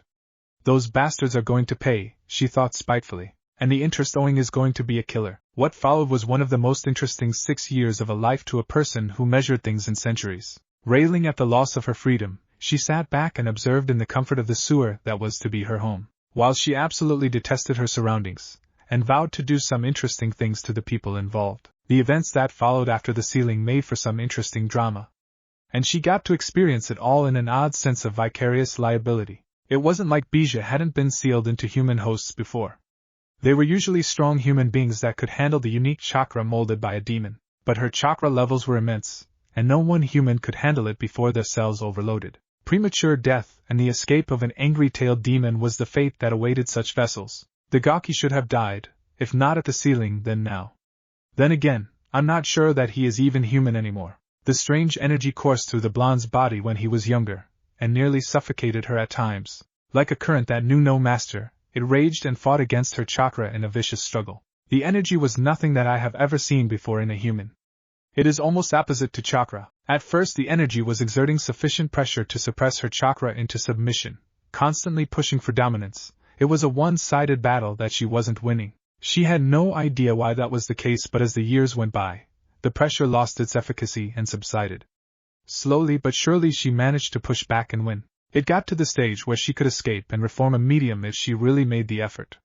But she didn't. She needed more time to achieve dominance, and wanted to study the strange power used against her. I will not let them use that against me another time. Furthermore, she was genuinely, some would say morbidly, fascinated by Naruto and his life, particularly the red-headed woman that he called mother. Thanks to the increased control of her chakra, she could access his latent chakra points and have a limited perception of the world around her host. When the boy was sleeping, she remembered the nights when the woman would come in with a kunai in hand. Part of her was sickened and amused by this. While many people would claim that the tailed demons were evil beasts, the truth was that they were more amoral than anything else. Sure, they didn't place a high value on human life, but it wasn't like others didn't do the same. Humans kill each other more regularly, and in greater numbers than I ever did, and they call us demons? We, at least I, have just cause. But there were a few things that she would not stand for. Betrayal first and foremost. Kinslaying came a close second. As the knife got progressively closer to the boy's chest, she could not help but feel conflicted. Part of her was happy that her freedom was nearly at hand. Part of her was outraged that it was to be by that act. She was going to rip herself out of the blonde anyways, but it was to be by her hand, not any other. Though the Gaki was pretty innocent in all of this, it wasn't like the world treats its people kindly. But something she would not forget or forgive was the treatment that her host had suffered. How dare they disrespect those with more power than they? Such slights were not something that she took lightly, and she imprinted their faces into her memory. They will pay, one way or another, but the host's body still continued to break down. It was partially the result of her increased control and the demonic chakra coursing through the pathways. Naruto would have died early if a certain black-robed blonde had not reappeared into the scene. As she heard the explanation, she felt some fear when the sword was offered to Naruto. She desperately tried to take control of her medium's body, causing it to contract, but contact was made. This brought her to her current situation as the world around her was pulled apart. Goodbye, Sewer. I wish I could say that I wish you well, but I can't. Somewhere, the world around her was dark. Not the darkness that occurs at night, but the true darkness that meant the absence of light. Yet oddly enough, she could see certain things around her, as if they emitted light that was beyond the range of the absorption of the surroundings. One of those things was a stranger that was gliding towards her. Why is it that all the weird shit that happens to me comes in black packages? As the figure got closer, she could see that it was androgynous and had a faint smirk on its face. It stayed silent before its expression turned into one of contemplation. Who the hell are you and where is this place? The QB demanded. Who am I? The question reverberated around the darkness. The question that it asked seemed to have a haunting quality to it. Isn't that the question? Truly, I'm not sure, but then again, do you know who you are? Great, I'm stuck in this hole with a philosopher. What did I do to deserve this? Oh yeah, all that indiscriminate killing. Anyways, even if I told you my name, I'm not too sure that you would be able to hear it. The fox demon scoffed at that. Try me. I am the heart and the soul, part of the fate that all things meet and share, part of this grand cycle that binds existence together. The QB rolled her eyes. How cryptic. I wonder if it even knows what it is, if it needs to hide itself under misdirection and obfuscation. She decided to give a flippant reply. Let me guess, taxes? Puberty? Death? I will let you know that I hate tax men. Puberty is a distant and probably non-existent memory, and I'm not dead yet. I am the latter. Right, sure, you are. The disbelieving tone was obvious. This thing calls itself death? Geez, that's awfully presumptuous. Last time I checked, the Shinigami held that post, and not very well either. The figure saw her disbelief but ignored it, and continued. What I am is unimportant. Who you are and what you can do is the issue at the moment. Explain. Well, you might have noticed that your soul is stuck in the body of a child, it commented dryly. Really? I never really noticed, she drawled. Yes, ignoring the heavy sarcasm, it nodded indulgently before speaking. Normally, the kid would keep you sealed away until his death, but that seems unlikely now. Why is that? It chuckled before taking a lecturing tone. The gaki somehow crossed the bridge between the living and the dead. What the hell actually happened is anyone's guess. But a living Shinigami is probably the best way to describe what he has actually become. The point is that he will not die anytime soon. Maybe never. His healing factor is quite formidable, now that he has access to Ryatsu, and your powers as well. Ryatsu, is that the strange power that is binding me? Ha, you're wrong there. That little bastard has no access to my powers. It is mine, and I'll be damned if I will give my power away, especially to my jailer. The figure gave a small shrug and smirked. Who said you had a choice? Konoha Hokage's office. As Naruto was convulsing on his apartment floor, the Sandaime finished outlining the assignment to the two Chunin in front of him. So you want us to become his teachers and tutors? Asked Hate. The Sandaime nodded but continued, that is just part of it. The most important part is that you become his mentors in the truest sense of the word. Naruto has the potential to become a great force in our world. Now that was the understatement of the century. With his power, any nation would love to wield it if he ever defects, was the thought on everyone's mind. Speaking softly, he looked solemnly at them and spoke from his heart.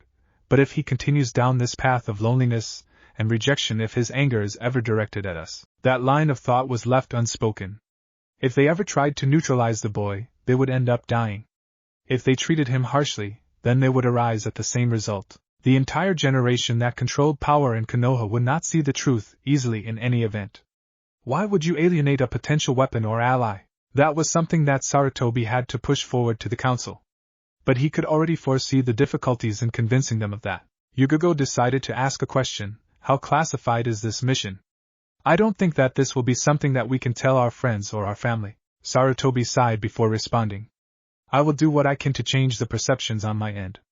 We cannot allow this information to become open. Many will target Naruto, and that is something we need to avoid.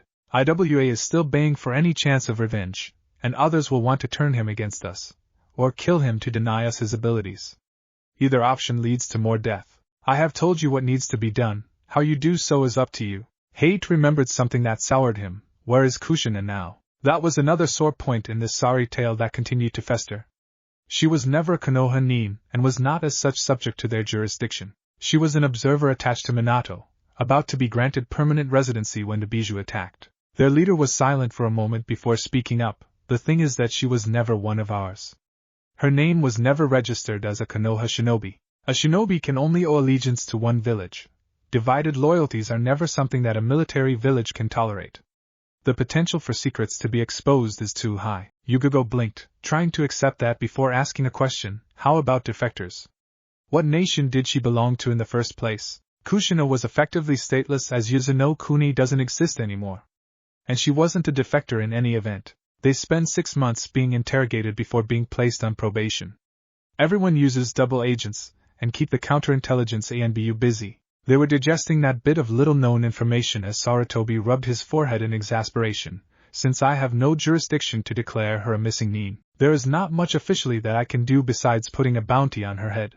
That is not something that I wish to do right now, but her association with Minato meant that she was privy to many of his secrets. In particular the Horatian. I had the Black Guard ANBU and Jiraiya-san look for her, but they found nothing so far. Both Chunin looked at each other. Did she disappear and remain hidden from us? How did she do that? Jiraiya-sama's spy network is the best in the elemental nations. She must have gone deep underground, thought Hate. Yugogo had darker thoughts. Maybe she defected to another village. God knows any of them would be willing to take her in. She is a goldmine of information. If she has gone to ground, then lots of digging will be necessary. She dared to voice her thoughts. Asylum in another village? Possibly, conceded the old man, keeping his cards close to his chest. He shook his head before directing them back to their current problem. In any event, reaching out to Naruto will be more difficult than usual. To put it mildly, he has abandonment issues, and will be reluctant to let people in for fear of getting hurt and left alone again. But you need to do your best. No, you need to succeed. I'm sure you see the importance of this mission now. They both did, but for slightly different reasons. Hate felt pity for the boy. His ill health had always left him isolated from the others, sitting on the sidelines, watching inwards as the others around him connected, but leaving him on the outside. He could relate to Naruto. Hell, the boy suffered much more than he ever did.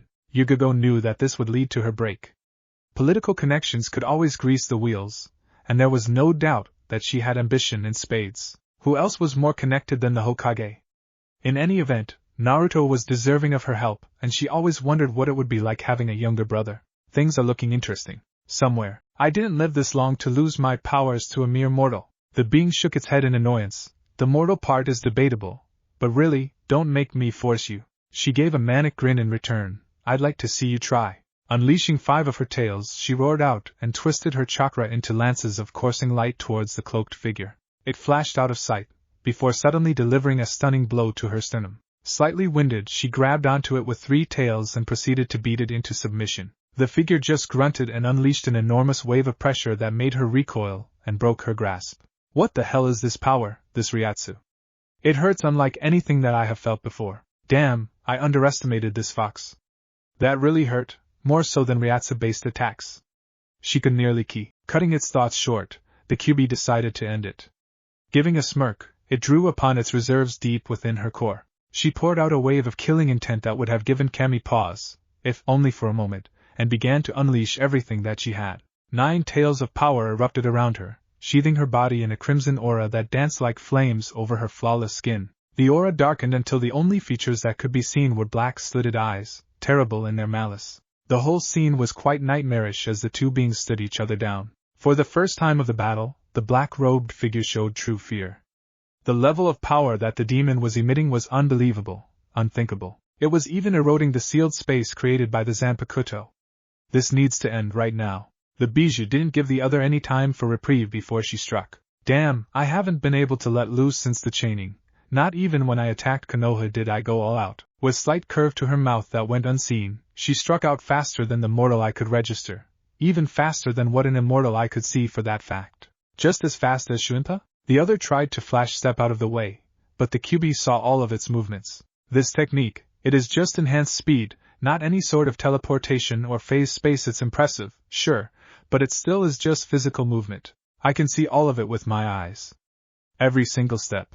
You're mine now. She rushed forward, her power enhancing her muscles so that she was a blur of motion, all 9 tails extended and acting autonomously, like a whirlwind of activity that attacked and defended in tandem. While that was happening, she used her reserves and perfunctorily recompositioned her chakra into pure elemental fire, a searing bay of fire that managed to illuminate the void that they were in, casting an odd and ominous shadow that was sucked away into the background. Take this, you overconfident prick, she thought smugly. At point-blank range, the bay of fire crossed the distance in moments, and scored a direct hit onto the other. The pain was indescribable, a wave of searing agony that lanced through its body. The heat was such that the wound was cauterized, leaving a trail of ozone and seared flesh. As the shadowed soul was dying, it was nevertheless impressed by the Kyuubi's strength. It had managed to exercise its power impressively, and had beat it in its own domain no less. But it was hardly finished. Zanpakutos were not called soul cutters for nothing. With a howl, Ryatsu was channeled into a narrow crescent laced with an indigo hue. Let's see how you are without that power. It extended from its arm like a blade, seemingly cutting the area around it into distorted patterns of space before it struck out.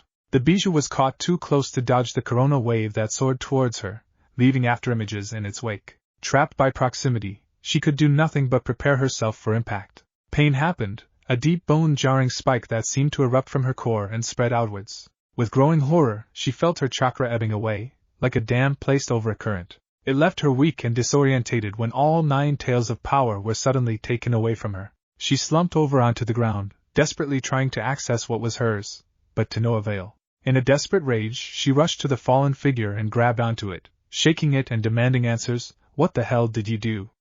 I can't feel it anymore. Where did it go? Answer me, you bastard. The figure was in no better shape. The attack took more energy than it thought possible. Such power that she had at most it achieved a Pyrrhic victory. Its awareness slowly drifted away. No, Naruto's soul cannot be left unguided. What to do? Desperation forced it to do the unthinkable. A soul melt. With a groan, it faced the hysterical demon and spoke softly. I have severed the part of your soul that acts as a bridge to your power. Your chakra is lost to you. That wasn't something that she wanted to hear. You lie. I can still feel it, but I just can't touch it anymore. Give it back, you mean now? She demanded. No, I won't. Even if I could, you don't deserve it. Deserve it? I earned it. It is mine. She demanded incredulously. The other just gave a shrug, which infuriated the demon fox. The Kyuubi growled. My power is still there, running wild in the medium. If it isn't controlled or given focus, it will ruin the body. On that thought she stopped. Left unchecked, Naruto would die by the raw fury of 9 tails of demonic chakra. Normally she would be freed, but with her soul butchered into tatters and her power inaccessible, she didn't know what would happen now. The uncertainty gnawed away at her. She just didn't know. Naruto has control of your power now. He may not be able to use it, but the two of you may come to an agreement. How the hell does he have my power? Another shrug. It's his body, and you're in it. It's pretty much his to do with as he likes. Privately, it wasn't so sure. Power usually recognized its rightful owner, but then again misdirection could be a wonderful thing at times. This thing wants me to negotiate for what is mine. She started to throttle the figure, shouting obscenities at it. No! You did this, you can undo it, damn it! Don't make me beat you until you do. Getting so close may not have been the smartest thing to do, especially when your power has been sealed away from you. The fallen figure grabbed onto her arms and channeled its remaining energy. Her soul was left butchered by its attack, and it began to merge its consciousness into her spirit. Such an act was considered heinous by the Shinigami, being too close to a hollow transmogrification to be comfortable done by soul society. Both souls started to fight for dominance, neither yielding to the other. The bijou was fueled by outrage and vitriol, the other by sheer necessity. So it was in this lightless hell that they fought for control. An eternity awaited them until one was triumphant over the other. Soul Society 13 Division Headquarters. These errands are not what I imagined what a Fukutaishu would be doing. Those were the thoughts running through Aizen Sasuke. Then again, I have been developing this mask for a reason, and this is one of the unfortunate side effects of the act. Oh well, let's see what the paranoid bastard wants with Urahara Taishu. Though to be honest, he had more than a passing curiosity at what the Research and Development Division did for Soul Society. Fascinated by the 4 aspects of Shinigami power, he could nonetheless see how such power could be refined into something useful, something that might transcend the limits that the fools in Soul Society placed upon themselves. Kisuke certainly did do some remarkable things in order to make the Shinigami more versatile and powerful. Maybe there was a new breakthrough, and he would be shown something interesting, instead of these old reports that needed to be confirmed by his Taicho. What a tragic waste of my time and talent. They, in their arrogance, think that the powers they use are the be-all and end-all of existence. It would be pathetic if it wasn't so sad. A whole realm of power lies beyond the limitations of the Shinigami, and none of them was willing to test their limits. Such potential wasted. With a slight grimace, he took off his spectacles and rubbed his temples. I hate wearing these glasses as well. It makes me look less threatening, but damn, they blur the light and pinch the bridge of my nose. He soon reached the entrance, and was admitted with a salute. Giving a warm smile at the guards, he couldn't help but muse on the facade he had been creating for years. It makes my goals ever so much more achievable, especially when people see Ikemara Jin. Trust is such a fickle thing. When he reached Urahara's office he paused. What the? He saw 12 Gige standing around arguing with each other. You do it! No, you do it! Like hell I will.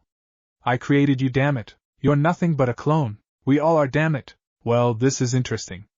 I'm pretty sure they have a personality that was banned by Soul Society, at least ones that go beyond simple actions. What are you hiding, Urahara? Why do you need to shield your presence like this? If you went behind their backs to create these mod souls, what else have you been doing? Deciding that this bore closer investigation, he made his way to leave before making a mental note to make an ally out of someone in the division. He had a suspicion that something big was happening that warranted Kisuke to hide his presence. He really should have created a mod soul that was more discreet, though, he thought wryly. Somewhere, the war for the soul brought up many memories that each figure faced in their darkness. For the Kyuubi, she remembered the parts of her life that shaped her to what she was today in no particular order. The fall. A vicious sense of dislocation and disruption that had no reason or logic. The chaining. When they learned from the sins committed against them to do the same against another. The path of hands.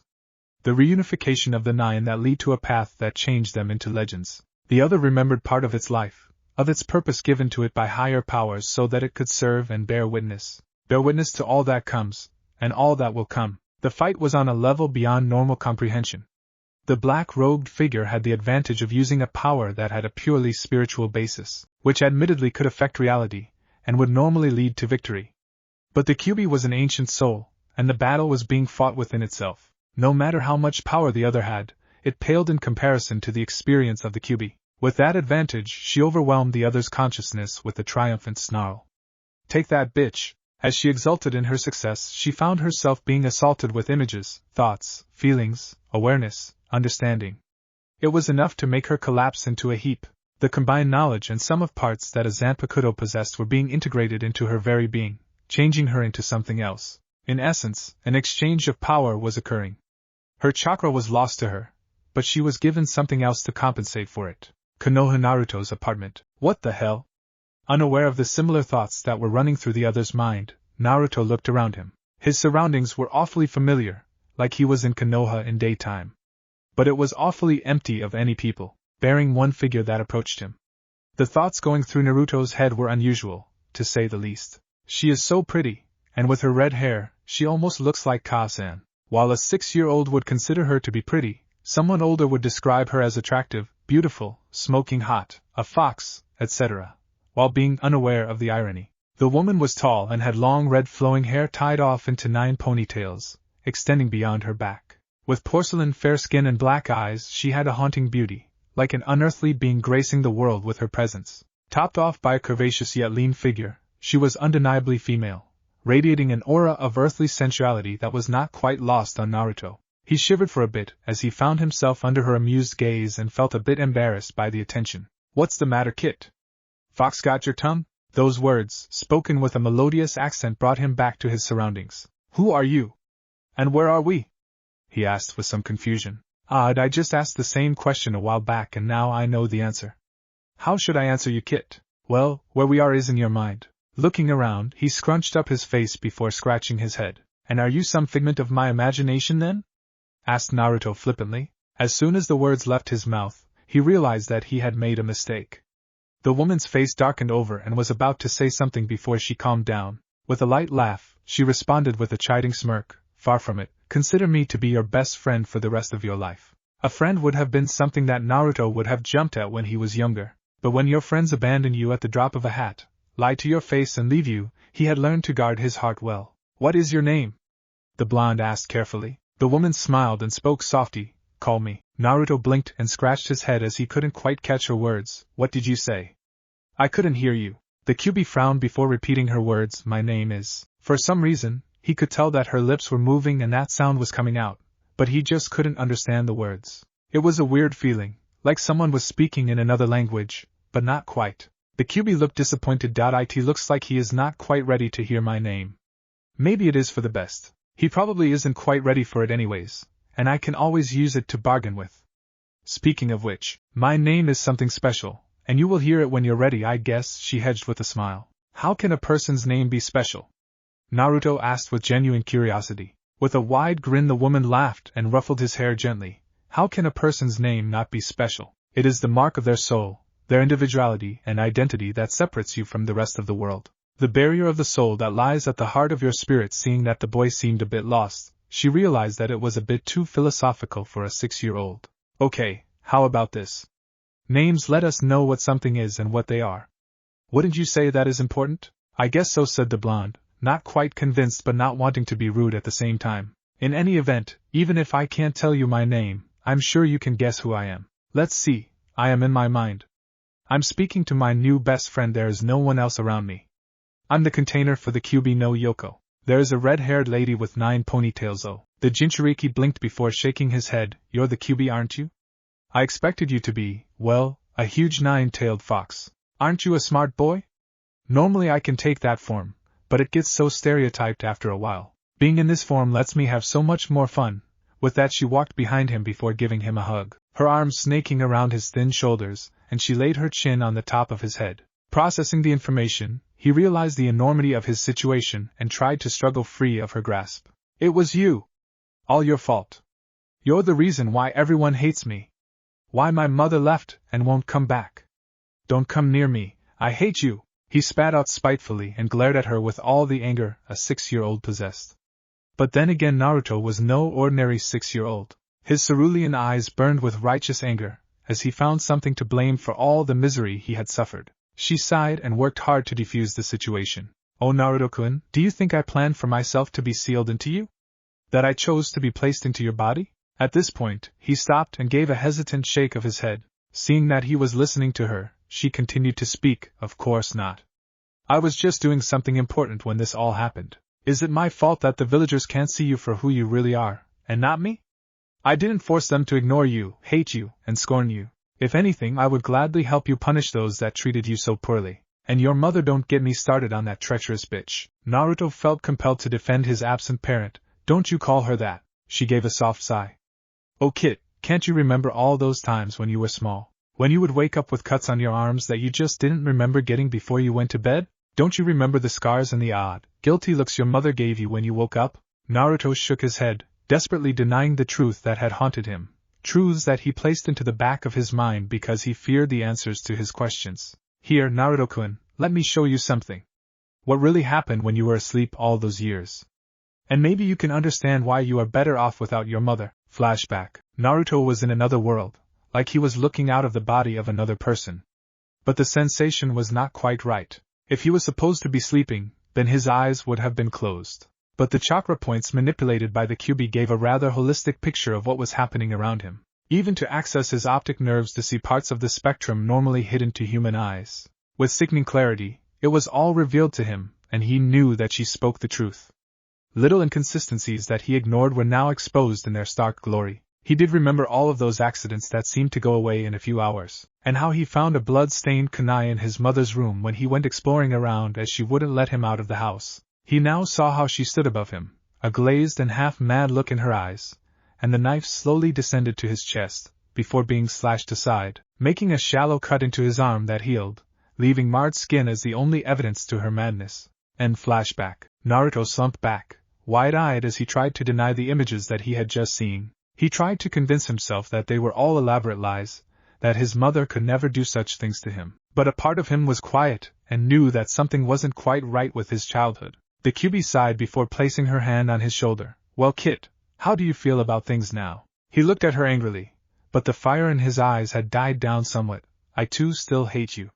If you didn't attack, I would still have parents, people would like me. I wouldn't be alone. This isn't going to plan. There was much truth to his words, and once again a bit of misdirection would be necessary to keep the peace. We can argue at causation all day long, and we would not come to an agreement. While it is true that I attacked the village, it wasn't like I intended to make your life a living hell. Far from it. And your parents, they sacrificed you easily enough, didn't they? They had no choice. Of course they did. Everyone has a choice. Except for you and me. We were robbed of our choices. You lost your freedom the day you were born, and your parents didn't do a thing to stop it from happening. What kind of parent is that?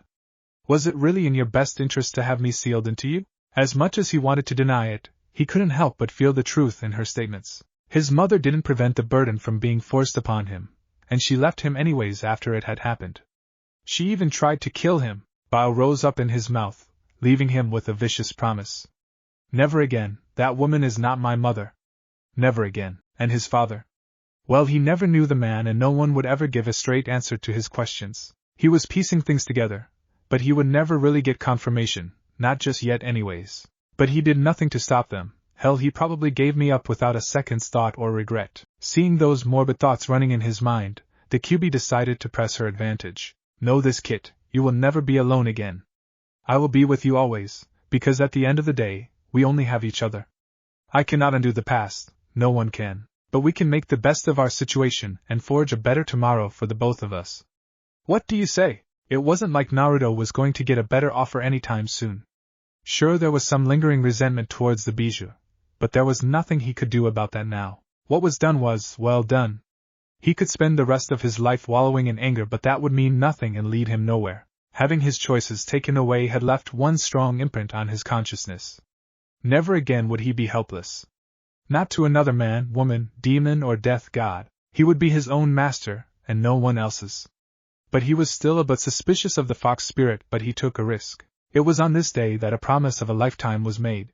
One that would forever change the fate of two worlds. So, what happens now?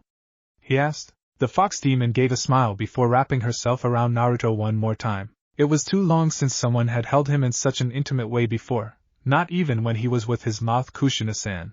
It was slightly uncomfortable for him, making his muscles tense up. Feeling it, the QB lowered her mouth onto his ear and whispered, "Don't worry, Naruto-kun. I am not going to hurt you. If I do, I will only be hurting myself.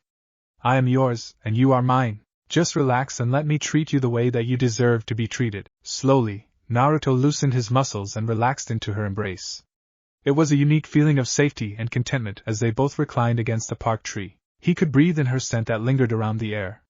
Wildflowers. She smells like wildflowers. There was a comfortable silence before the QB moved on to the next stage of her plan. Kit, let me tell you a bit about our powers. As she began lying to her host, she could not help but feel a bit dirty about her deception. She wanted access to her chakra again, and if a bit of creative spinning was needed, then she would do it. Kitsune were not known for deception without good reason. For Naruto, the feeling of contentment was not something he had felt before. He reveled in it, and for once could truly relax and be himself. He felt oddly attached to the female, and she did bear a somewhat distant resemblance to Kushina. Deciding that he would enjoy the moment while it lasted, he slowly drifted off into oblivion, while the red-haired fox gently ran her fingers through his hair. Konoha Naruto's apartment. Naruto woke up feeling better than he had for ages. The perpetually sick feeling that plagued him for the last few months was gone, and he realized that things seemed sharper than ever. His vision cleared up and things even smelled better. Stretching his muscles, he felt like he was a new person. In some ways I have a new friend with me, and I finally understand what happened and why they treat me like that. Things would now change. He looked up and saw Kisuke standing beside him, an odd look on his face. What did the boy do? Contact with the Zanpakuto should not have done that. It seems to have worked. The Ryatsu is stabilizing, but the other chakra seems to be working in concert. It is almost like a bridge has been forged between the two, and he can stand in the middle, drawing on both. If I could change this for Shinigamis and Hollows. Leaving that thought for another day, he decided to see how the other blonde was doing. How are you feeling? He asked with some concern. Great, said Naruto boisterously, feeling better than he had for his entire life. He was taken aback at the genuinely happy tone. His seeming depression appeared to have left, and a smile graced his face, transforming into something remarkable. If I was female, I would probably be gushing at the sheer cuteness of it all, he thought with some amusement. That's good to hear. What happened when you made contact? As Naruto explained what had actually happened, It all seemed to connect for Urahara. When he mentioned about the soul of his Zanpakuto, he frowned for a bit. The explanations are not really correct. I never expected that the soul of his blade would be the Kyubi, though it does make a lot of sense. It is a part of his soul, but I would not think it would have the purest of intentions. I would not want to see what his inner hollow would be. That better not happen. Well, Naruto, let me explain a few things to you. A Zanpakuto looks like a sword, but it's in reality the heart of a Shinigami's power. It helps forge a connection to your Ryatsu, allowing you to do things that normal people cannot. Like shinobi? He asked excitedly. Well, yes, but the power that we draw upon is different, possible in fundamental ways. I am not very sure myself, and I'm going to look into it as well. The point is, it should be possible for you to use chakra and Ryatsu at the same time. Really? That sounds awesome. He chuckled at his enthusiasm and nodded, doesn't it? However, there might be some unseen circumstances because of it. Learn the basics of Kenjutsu first before trying your powers. What? Come on, what's the worst that could happen? Asked Naruto cavalierly. You dying. The balance between the demonic chakra and Ryatsu being disturbed, that something even weirder changes your body. I really don't know. Many bad things. You can't really use Ryatsu anyways, as there is no one here that can teach you anyways. Naruto blinked before looking at Kisuke hopefully. How about you? Can you stay here and teach me? The blonde Shinigami shook his head regretfully. As much as I would like to, I can't. I have a division to run, people to look after, and underground caverns to build there anyways. I will visit from time to time. How about this? If I'm happy with your skills, I'll teach you something useful, okay? While Naruto wasn't too happy, he didn't want to be too pushy too soon. Alright, that sounds fair. Honestly, Kisuke would have loved to stay and observe the other blonde. But his absence from Soul Society wasn't something that he could have maintained for a very long period of time. Even with the time dilation that seems to result from the dimensional travel, things were still uncertain, and his absence would be missed, and some questions would be asked that he wouldn't want to answer. Not yet anyways. He could still visit and see how things were going. In any event, he had new ideas to try out regarding a certain black orb. Just remember, your Zanpakuto will speak to you and give you some advice. Usually it is something useful, but at times it can just be a riddle to make you grow stronger by yourself. Each soul is different. From yours though, I would be careful. Though we cannot undo the past, we need to learn from it, he added rather vaguely. Some would say that those were prophetic words. No doubt Kisuke would remember them with bitter irony. Thinking carefully, he decided to give some more advice. I don't think the Kyubi was entirely trustworthy before the sealing. I don't think it would change that much. Once again, be careful, okay? Naruto nodded dutifully and then scrunched his face in confusion. Why can't I hear her name? Kisuke didn't quite want to answer that question yet, but didn't think it would cause too much damage. A person's name is important. In fact, all names are important. They are a unique identifier that shape our perception of events, and create our sense of individuality. Our Zanpakutos are sealed with levels of power that are given to us when we are ready, or when we need it. The boy scratched his head and thought, isn't the power mine already? The Shinigami cocked his head slightly before nodding, kinda. The souls decide if we can use it responsibly, otherwise we would have Shinigami with too much power on their hands with insufficient maturity to use it. Lots of problems can come from that. Do you understand? I guess so. Urahara shrugged before pointing at Naruto's Zanpakuto. Look at your blade now, does it look different? Lifting the katana up to his eyes, he could see that the blade had changed its appearance. Its once rather generic-looking form gained some peculiar features. Its blade was now thicker in its width, nearing 2 inches at the hilt before tapering off to the tip. The whole blade and hilt was curved slightly, like a bow. The blade itself was a shimmering mixture of folded steel with a near-invisible rippled pattern that bordered its cutting edge. Curiously enough, it was designed as a near-triple-bladed weapon. Its tip and recurve was also edged, allowing it to be used for thrusts in a more effective manner than a normal single-bladed katana. The hilt itself was wrapped in black and orange sharkskin, its unique texture giving it sufficient tactile grip to ensure that it would not slip from the wielder's hands. The pommel had a semicircular hole going through it. Looking at his sheath, it pretty much remained the same. Black lacquered wood, with retaining hooks towards the center. Upon closer inspection there was a light pattern engraved throughout, though it was not something that he could make out easily. The size of that blade, damn. He sure does have a lot of spiritual energy. I shouldn't be surprised though. It's going to help him develop some serious muscle for a kid. It wasn't like this before, was it? Asked Naruto in awe. The blonde grinned at his surprise before shaking his head. Nope. It has now, well, personalized itself to you and reflects the amount of spiritual power that you have.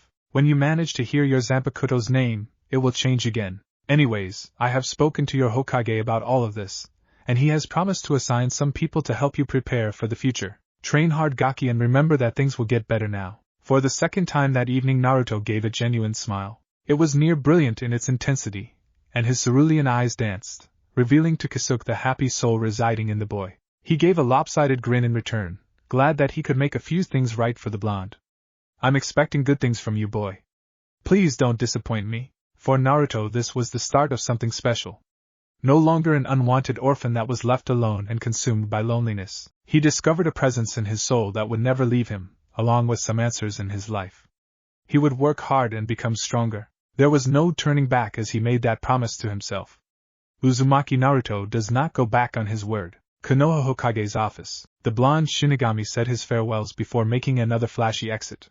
What is with those damn petals? My home is going to be a bitch to clean afterwards. With the promise in hand, Naruto went to the Hokage's office to speak to him about the tutors that Kisuke mentioned before his departure. As he was going to enter into the tower, he was stopped by two Chunin guards that gave him a hard look before letting him through. They knew that the Sandaime had a soft spot for the boy and was usually happy to see him. They did not want to risk his displeasure by messing with the boy, as much as they would have liked to. Naruto, upon seeing their rather dirty looks, lost a bit of the happiness he had achieved during the night, and schooled his face into blank indifference. As he approached the secretary, who gave him a neutral look, he was ushered into the office where Sarutobi sat, along with two others. One was a male wearing a Chunin jacket with a katana sheathed on his back. He had a somewhat long face and bags under his eyes. He gave a small, rasping cough that he covered with his hand before standing back at ease. The other was a violet-haired kunoichi also clad in a Chunin jacket. She seemed to be lithe and athletic, with a mild teasing look on her face with warm brown eyes. I wonder who they could be. If they are to be your teachers, well, I'm not impressed. They could have assigned a jounin at least. Who knows? Maybe they can be useful to us.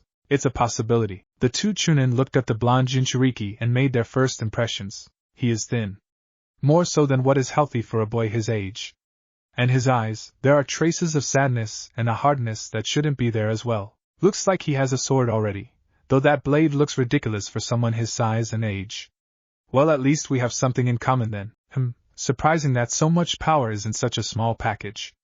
Those whisker marks are pretty cute though, but that face is too thin. I thought all kids had some puppy fat on them before puberty. And those eyes, it's like an azure ocean staring straight at you. But there is a brittleness in them, like a person that has had things happen to them that has scared them. You interest me, Uzumaki Naruto. I was told to come here, Hokage Jiji. Sarutobi let loose a breath that he did not remember holding. At least some things stayed the same, and there was comfort in that. The two Chunin gave an amused look at him before he gave a small shrug. He didn't really mind, and it was nice to be seen as a normal person, instead of an infallible leader. That was something he surely wasn't. Yes, Naruto. I want you to meet these two people, pointing to the Chunin. Gekka hate. Said man raised his hand and gave a small nod to him. Yuzuki Yugago. Said woman gave a light wink at him. They will be your teachers from now on. Listen to them and learn everything that you can from them. Show everyone what you are capable of, Naruto. Do you have any questions? He asked kindly. Teachers, eh? I wonder what they could teach you. The man with the sword may be able to help with your kenjutsu, but the other? It seems like they are there to spy on you, kid. Don't be so suspicious, What do I call you anyways? Ha ha ha, good question. Call me Q-chan for now. He shook his head quickly. No, not really. When do we start? The two Chunins gave a smirk before replying. Tomorrow morning at 0400 HRS. What? Why so early? Yugago smirked before answering. Think of it as a test, Naruto. We want to measure your capacity. Still happy about having those teachers, kid? Konoha classified location. In a location that was known to a select few, a scarred man was sitting down on a rather comfortable chair, musing about Konoha's current geopolitical situation. It was a place that he would not be disturbed in, his own little private sanctuary built deep underground in secret so that he could do what he did best. While it was a nightmare to redirect the funds from other legitimate public works, it was a place that was near impervious to assault and laced with privacy seals. It's amazing how many $20,000 hammers you can place an order for, and no one seems the wiser. All of this was built for good reason. The plans devised here could have easily been construed as treason, depending on your definition of the word. The scarred man considered himself to be a true patriot, a man that did what was necessary for his village, regardless of the costs that needed to be paid. The reason was that the alternative was just unacceptable. Then again, hardly anyone considered themselves to be monsters in their own minds. Ah, Sarutobi, how our vision has departed from each other. It's like we are traveling on parallel paths, reaching the same destination but using different methods. The fate of a weak village was destruction. If you could not protect yourself, then you really did not have the right to exist. In this treacherous world of ours, others would gladly take what you have built for themselves. Danzo had seen the horrors of war as it was visited onto by other nations. The sacking and wanton destruction of infrastructure, its people being torn apart and living the lives of desperate refugees, fleeing into God knows where for a measure of safety. The risk of capture by the enemy, being sold into slavery and separated from loved ones, seeing them being placed into internment camps, where your living came at a cost that you could not contemplate, children being turned against their parents and nations, women facing rapine and used as mere playthings for the victors. This was not a fate that Konoha would ever suffer as long as he drew breath. Those fools think that the creation of the laws of war will protect them. They mean nothing to a shinobi or a soldier when their blood is up. Seeing dead comrades changes people. They would take their anger out on anything that is nearby. Better avoid the situation altogether. Too many people called him a war hawk, a person that was really just a junkie for battle and conflict. There was an element of truth to that. He considered that warfare was the ultimate, and possibly only, method of conflict resolution. If you did not have the power to enforce something, then how could you ensure that things that nations agreed to would be adhered to? And isn't life one conflict after another really? Obstacles that stand in your way, that eventually needed to be killed if they did not back down from you, though that wasn't to say that he did not agree with the Sandaime. His vision of peace was something beautiful, and in a perfect world, he would have embraced it wholeheartedly. Unfortunately, reality was full of unscrupulous and malign individuals, willing to take advantage of others for any sort of advantage. Hell, it's all part of a vicious circle that we dug for ourselves anyways. We can only thank our forefathers for this. What did he mean? Simply put, the mere existence of shinobi meant that peace could never truly exist. It was a case of mutually assured destruction. One nation having shinobi meant that everyone else had to as well, to defend against any potential invasion. It all led to a series of escalations, into new and frightening jutsus, to secret weapons being developed and deployed, to legends that were the heart of each nation. The Seven Swordsmen of the Mist, Konoha's Sannin, Iwa's Guardians of the Rock. It seems that we have unintentionally reached the latest pinnacle of deterrence. A Jinchuriki with such frightening power, and Uzumaki Naruto being the latest and possible the best of them all. While the conventional military forces, along with the 11 ANBU divisions, were more than sufficient to fight a conventional war, the existence of the Jinchuriki changed it all. Other nations would now try to find ways to replicate the sealing process. Though Naruto's condition was a secret, it was too well known and notorious for it not to slip out eventually. The boy can have the potential to be a great weapon or ally. Letting him lay fallow like this, what the hell is he thinking? Treat any being with hatred and don't be surprised when it reciprocates. With that in mind, he gave an order to an operative, near the secret 12th division of the elite corps of Konoha shinobi. Unlike the mainstream conventional ANBU units, it was something of a mystery. They acted entirely independently of the Hokage and the Council of Fire, and were really Danzo's personal army, a paramilitary force that acted illegally and without official authorization. As such, they took on missions that were too sensitive for a village to be publicly involved in. Now that was saying a lot, considering that they were a shinobi village and took on all sorts of shady missions for clients if the money was right. The nature of their work was usually dirty and unethical. It was likened to thugs and highwaymen. Instead of preying upon citizens, they terrorized other nations and villages. But as long as the end justifies the means, isn't that what is important? Keep Naruto-kun under surveillance. Do it discreetly and report to me of anything that happens to him. Understood? The black-garbed operative gave a nod before walking off. If Sarutobi is unwilling to give the boy the training and help that he needs, then I will do so. With no training, he will truly be a force for Konoha's good. Contrary to popular belief, no were not mindless tools indoctrinated to serve Danzo. He despised mindless automatons that were not flexible enough to actually take on the complex missions they were expected to carry out. All of them were volunteers who were vetted from the existing military forces and carefully screened before they received a rigorous 12-month training selection regimen. Those that could not cut it were returned back to unit, creating the term RTU'd, with their memories wiped through a series of complex genjutsus. It created a truly diversified force that operated either as single or two-man cells. Hiding them is a damn bitch, especially from Sarutobi. I really need to find a new pool of talent somehow to avoid him noticing that his forces are being pinched from him.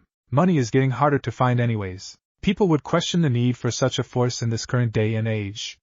Surely the conventional Chunin and Jounin forces, along with A and B, would be enough, but things were looking dire. Even 6 years after the Kyuubi's rampage, their forces have not been able to be replaced fully. It would take at least 18 years to replace one generation. At least 3 had been lost. Iwa was looking murderous again, and he was getting disturbing reports that Orochimaru was planning on setting up his own hidden village. That treacherous bastard is up to something. Why didn't Sarutobi kill him when he had the chance?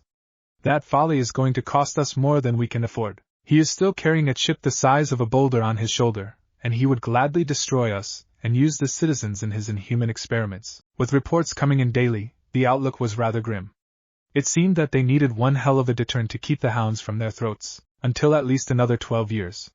He admitted that the Sandame's current approach was working well, and birth rates and graduation rates increasing steadily. But they needed something more. It is our legacy of victory, he mused sadly, the rewards of winning being the undying hatred of the vanquished. It all leads back to a vicious circle of avowed hatred and anger that will keep on coming until we can forgive and forget. And since we cannot really do that, we are trapped in the cycle. The result was total war. A war that was like a goddamn machine that fed upon the blood of our sons, daughters, fathers, sisters, brothers, lovers, only to be replaced by new blood in each generation. Will we always be paying for the sins of our fathers? A terrible thought struck him. Is he contributing to this cycle that Konoha's future sons and daughters will end up paying the butcher's bill? All of this got to him at times. The bone-aching weariness in doing the most distasteful things for a village that would more than likely crucify him if they ever found out about his actions. Better I suffer than the whole village go down. I wonder, are our lives ever worth the pursuit of grand principle? Little did he know that it was a question that would haunt another man in the coming nights. Regardless of his philosophical musings, one thing was abundantly clear to him. They needed Uzumaki Naruto, and with a determined look on his face, Danzo knew just the thing to bring him into the fold. Fin. Chapter 4. In the shadowed days of training, Konoha Naruto's apartment 2200 HRS. After one revelation after another, Naruto decided to go back to his apartment to get some much-needed sleep. Locking his door securely, he grimaced at the mess on the floor, deciding to clean it up later in the morning. Though he had to admit the sakura petals did smell nice. They were going to rot if he didn't throw them out soon. He just shook his head and trudged his way into his bedroom. 4 a.m. start? Geez, this better be worth it. Placing his newfound Zanpakuto carefully on a shelf in his living room, he stripped out of his day clothing and into some loose pajamas. Whoa, they're still pressed and starched from the store. I never did bother wearing these when Sarutobi Gigi bought them for me. Thought a bit stiff, he managed to get comfortable on his futon before closing his eyes. Slowly his consciousness started to drift off into oblivion. He woke up to a familiar cityscape before seeing a feminine figure reclining on a park bench. He gave a small smile before walking up to her. His newfound friend who lived inside his stomach wore a black yukata, with her hair let loose. It pooled around her back and flowed freely when she stood up to greet him. She towered above him standing, so she kneeled to his level and gave a foxy grin. Let me show you something awesome. Naruto grinned happily before jumping up and down. What is it? You will find out soon enough. Let's just say that you won't be able to see things quite the same way ever again, Kit. Konoha Training Ground 230400 HRS. The sun had not yet risen when the two Chunin were found waiting in the training ground for an errant blonde boy to turn up. Konoha was covered by a murky darkness, lit up by some street lamps and other light from houses. It clothed the surrounds in shadows and darkness, the perfect environment for a ninja. Both of them were continuously looking at their watches before a half-hour had passed, and they were unimpressed with Naruto. Is this kid serious about his training or what? He is late, and I did not wake up this early for nothing as well. He did not have great health, and exposing himself to the cold this early in the morning wasn't something he did lightly. That little bastard. We told him 4 a.m. and he still isn't here. Who the hell does he think he is? Looks like we have to find him. And when we do, Yugugo was clearly not happy and had some nefarious plans for the boy. They looked at each other before silently nodding and set off to find Naruto. They guessed that he was still asleep and went off to his apartment. After scaling the rooftops, they dropped into his complex, seeking his unit. They eventually found it, and blinked at the sight. It certainly looked run down, and they wondered why the hell a 6-year-old was left to live by themselves. They moved forward and inspected the door, which surprised them to see how secure it actually was. That's one hell of a lock on that door. It looks like all the hinges are secured on the inside as well. Is that steel plating on it as well? This should deter most thieves and burglars. What life did the kid lead to warrant such protection? I mean, this is Konoha, for crying out loud. Yugogo gave a low whistle as she tested the defenses, knocking lightly on the armored plating. Hate had a grim look on his face. What kind of life have you been living, kid? He turned to his violet-haired companion and said, this is pretty impressive stuff for a civilian. I will check the windows, pick the locks, and we can give him a waking call. You see if you can defeat that lock and come in from the front. Yugogo had a pleased smirk on her face before getting to work on the lock. It took more than a few moments before she defeated the tumblers and gained access. Still, you would require shinobi training to crack that open though. When she went in, she waited a few moments for her eyes to adjust to the ambient light in the room, before scanning for any traps. It was unlikely that any actually existed, but after seeing that door, maybe the kid had some nastier deterrents put in place. Seeing nothing out of the ordinary, she relaxed slightly, before shaking her head at the fallen flower petals before entering into the living room. After walking in, she found an open window and Hate admiring the katana placed in the center of the bookshelf. Curious, she approached him and whispered curiously, what is so special about the sword anyways? Hate looked scandalized at those words. Doesn't she know anything about swords? Or appreciate fine art? The craftsmanship was unbelievably fine, but its design was something very unusual.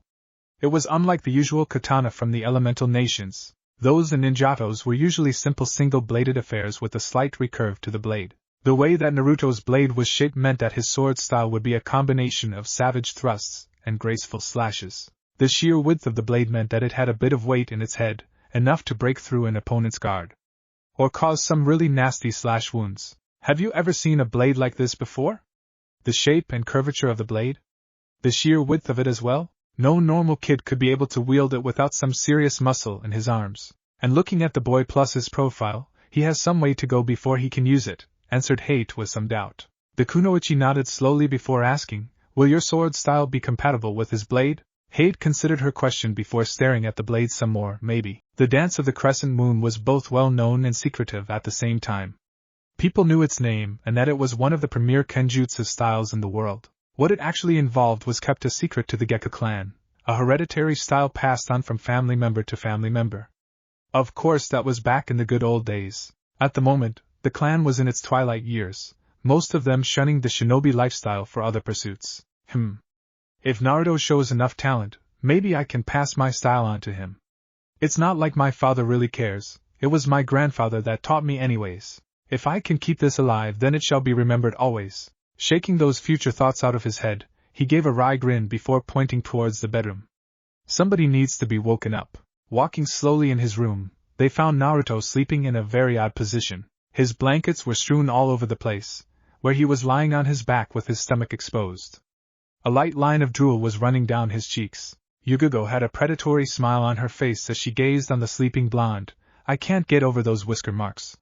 They are pretty adorable on him. He looks so peaceful. It almost makes me want to reconsider doing this. Almost. Hate scratched his head at the sight. So peaceful, and he actually looks like a kid. This is going to be interesting. He gave the other a look. Why don't you have the honors? Why, thank you, kind sir. A slightly mocking edge in her words as she slowly crept up on the boy and positioned herself to avoid any collateral damage. Her hands blurred through seals while she quietly muttered to herself, Suetun, Taihuden no Jutsu. Chakra pooled and was shaped into her mouth before transforming into water. She took careful aim and ever so elegantly spat it at the sleeping blonde. There are days when I wonder why most Suetun Jutsus pool water into our mouths. It looks like we are spitting at our opponents. It's kinda disgusting, really. A light deluge of water came rushing down onto Naruto.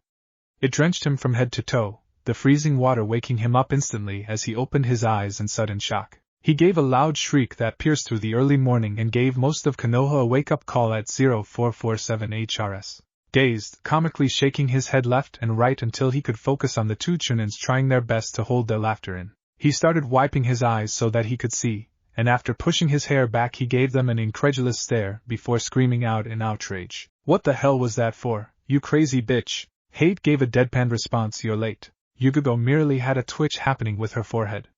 Whitened knuckles topped off the very pissed-off look. The glare she was giving Naruto made his insides go slightly cold, and he chuckled nervously. Ere looking at his clock he saw that he was late. Nearly an hour late. Oh crap, the two of them don't really look happy. Yugogo looks like she wants to kick me in the crotch, repeatedly. Giving an embarrassed laugh, he started scratching his head before giving an apology, of sorts. Sorry about that. I was in this dream where I was helping an old lady cross the street, then carry her groceries all the way to her apartment before the two of them sweat-dropped, both thinking the same thing. Is this kid channeling Hatake Kakashi? Kemi, Kit, are you calling me old? Q's tone had a decidedly dangerous undercurrent. Of course not, I'm just making up an excuse that will get us out of trouble. Realizing that he was digging a grave for himself on two fronts, he hoped to distract them onto something else. Well, I'm awake now. I don't need to have a shower since you kind of wet me already, so let me get changed before we can start training. Yugogo gave a sigh before leaving the room, Hate following her shortly afterwards. This left Naruto trying to scrounge up some clean clothing for the coming day. I'm not sure they really like me right now. I hope that I can impress them later. Sure thing, Kit. Lesser miracles have been known to happen. What the hell are you wearing? They managed to make it to the training ground at 0530 HRS. The two teachers leading the way as a slightly sleepy Naruto tried to wake himself up by jumping on the spot and doing some light stretches. It's my tracksuit. Isn't it awesome? He asked proudly. I wouldn't say that the look on Yugogo's face was indescribable. Possibly pained. What's wrong with it? Asked Naruto with a plaintive whine. It's bright orange. That would have been enough for most people. Uzumaki Naruto was not most people. I know, isn't it great? Orange is my favorite color, declared Naruto happily. Giving Hate a helpless look, she mouthed to him, help me out here. This entertainment is nearly worth waking up early for. Nearly, Naruto, while a bright orange tracksuit would be great for events such as a no, I got nothing. The point is that we are going to train as shinobis. We do not really want to be seen by others. Your tracksuit is like a sign screaming out look at me and painting a target the size of the Hokage monument on you. You don't really want that. Sound advice from Hate indeed. He hanged his head a bit, and agreed, I guess so, but it's not like they would sell me anything better. Grumbling darkly towards the end. But that was only part of the reason why Naruto actually bought it in the first place. Truthfully, he did like orange, but he wouldn't have actually worn an entire outfit with it as the sole color. But it was the only thing that he could buy, as most shopkeepers refused to accept his money or increase the prices to astronomical results. The side effect of drawing attention was a welcome thing for the lonely kid who desperately wanted acknowledgement. But I guess I don't need that anymore. I have Q-chan now. Things are just working out nicely. Just a bit more pushing and it will all come together. God, I hate orange. Hate's expression softened as he realized what he had taken for granted. He, like most others, could freely enter into a shop and buy anything he wanted, provided he had the right money. It wasn't like a 6-year-old kid could afford much, with the added stigma attached to him. Perhaps he should have been slightly more understanding of the boy's plight. As he was about to say something, Yugogo interrupted him. Well, now that you know, we will definitely need to get you a new outfit. How about some basic training first, then we can go to the shops later, any? Naruto gave a slight grin at her before jumping up in the air in happiness. Things were definitely looking up. This kid is interesting. So, what do you think? Asked Yugogo with interest. The Chunin hummed thoughtfully before answering. He has some talent, but he could do with a hell of a lot of polishing. The kunoichi couldn't help but nod her head to that, agreed. To gauge his skills, they set a simple routine of skills and exercises while they observed him in the background. They tested the following areas: sprinting/speed, athletic and flexibility, balance and body control, and stamina. The kid had decent speed for his age and physical condition. They all grimaced slightly when they saw the outline of his ribs when he took off his top when he started sweating too much. The odd thing was that he had a hell of a lot of stamina for anyone really, being able to run laps and bash a wooden post with a training blade with a near abandon, though it was all balanced out by his near appalling balance and body control. Honestly, he was one of the clumsiest kids they had ever met. While he did not trip over his feet or anything like that, when he fought he overextended too often, left wide openings in his stance, and distributed his weight on his feet in odd ways that lead to a very weak guard. Flexibility-wise he was around average for a boy his age. So, how do we do this? Asked Yugogo as she made some notes on future training regimes. They didn't really have enough time to actually formally discuss Naruto's training program. It was a given that Hate would concentrate on his kenjutsu, and that left Yugogo to do anything she really wanted. Physical conditioning is a must before I can teach him anything about using a sword. Otherwise he will just be a liability with a blade, more likely to injure himself and his allies when using it, commented Hate rather dryly. He reminds me of a brawler actually, said Yugogo with a slight roll of her eye as she saw Naruto flail his arms to regain his center of gravity when he tried to traverse a balance beam. Hate couldn't help but nod. Yes, he does. But look closer. He is just a 6-year-old kid. There is an underlying grace in his movements that just needs to be coaxed out. More importantly, look at his eyes. Right then Naruto was throwing kunai against a target 20 meters away. He was missing them most of the time, with most of them barely even reaching the distance. But those azure eyes burned with a determination that spoke of a fierce drive to succeed. She nodded with some acknowledgement. I see what you mean. Is this what the will of fire is really about then? Hate did not think of it in that way. On closer reflection, it was actually really accurate. I never really believed in that, always sounded a bit suspicious to me. It's not like other nations did not have determination and was unique to Konoha, but seeing this, it makes me wonder. Uzumaki Naruto, the will of fire made flesh. I'm sure our council would be choking at that notion. Well, his speed and stamina are fine. But he needs more practice controlling his body. His movements are really too sloppy and his balance looks terrible. The female Chunin had to agree and offered her suggestion, balance beams? He seems to do poorly on them so far. Sure, let's make obstacles and throw crap at him at the same time. Should bring him up to speed quick enough. If not, then well, it's not like he has a choice or anything. Yugogo screwed her face in contemplation. Weights on his limbs as well? Hate shook his head. I was never a big fan of weights. The problem is that they increase your muscle mass to the extent that you gain too much weight, in effect slowing you down. The strain on the muscles is pretty intense as well. The other disadvantage is that you rarely actually fight with them off, and when you do your body can't quite catch up to the speed. What do you mean? Asked the kunoichi with genuine interest. It's like your reaction time is slowed. Your normal weighted attacks take a certain time to complete. Take them off, it's much faster, but the rest of your body can't quite recover in time, unless your entire body is under that previous weight. Just think that your body is out of sync, and only some parts are faster than others. But the thing is that you fight with your entire body. Not just your arm or legs. Everything works together.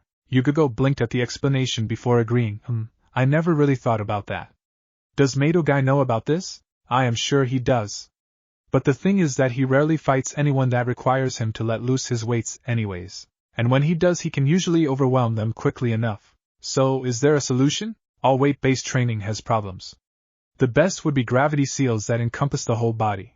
But that is easier said than done. He would also have to fight regularly in his unsealed state so that he can fully understand his speed. I'm not saying that light weights are bad. It should be enough to get some muscle on his frame. With some healthy eating, he might actually be able to swing that sword of his. Konoha several months later. Thus began a rather intense training regimen for Naruto. He would wake up at 0600 HRS to complete 2 laps around Konoha with his weights on before a warm down. The rest of the day would be conditioning his body to be able to fight properly and effectively. The results could have been seen 2 months into the program.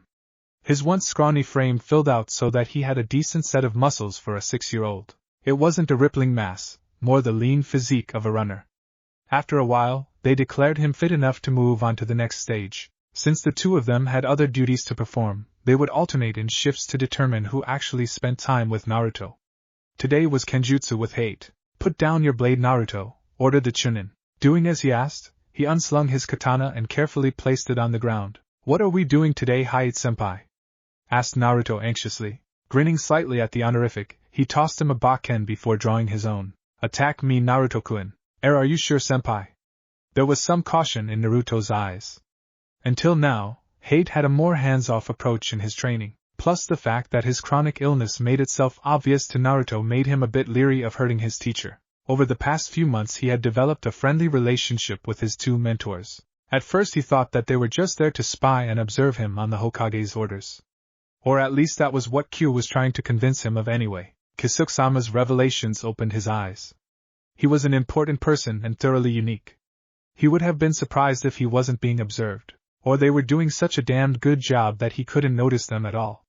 Though they probably did report back to the old man, they were nice enough people. Hate being someone with an understanding ear and always quietly encouraged Naruto to complete his tasks, while Yugogo was the more brash and forward teacher, getting physical and aggressive with him.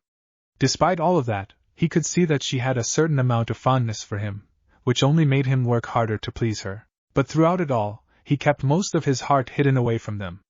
There were no moments where he bared his soul to them, moments where he revealed his true emotions. Being abandoned once made him twice shy to trust people implicitly again. He always wondered that if they were not ordered to train him, would they have the same relationship as they did now? Probably not, and that bothered Naruto. It was like their relationship was almost false in a way. Hayate's face tightened before he gave a terse response. Not everything is as it seems, Naruto-kun. With that he blurred forward with his right foot leading. He kept his bakken on his left side as he pretended it was sheathed before unsheathing it in one fluid motion. Caught by surprise, Naruto tried to jump back, but realized that he would not make it. He hastily swung his bakken to parry the attack. That proved to be a bad mistake. Hayate's strike cleaved into his and tore the bakken from his grasp before it continued on, giving him a glancing blow to his shoulder. The impact spun Naruto around before he landed on the ground with the dark-haired man standing above him. So fast, it was like he just came out of nowhere.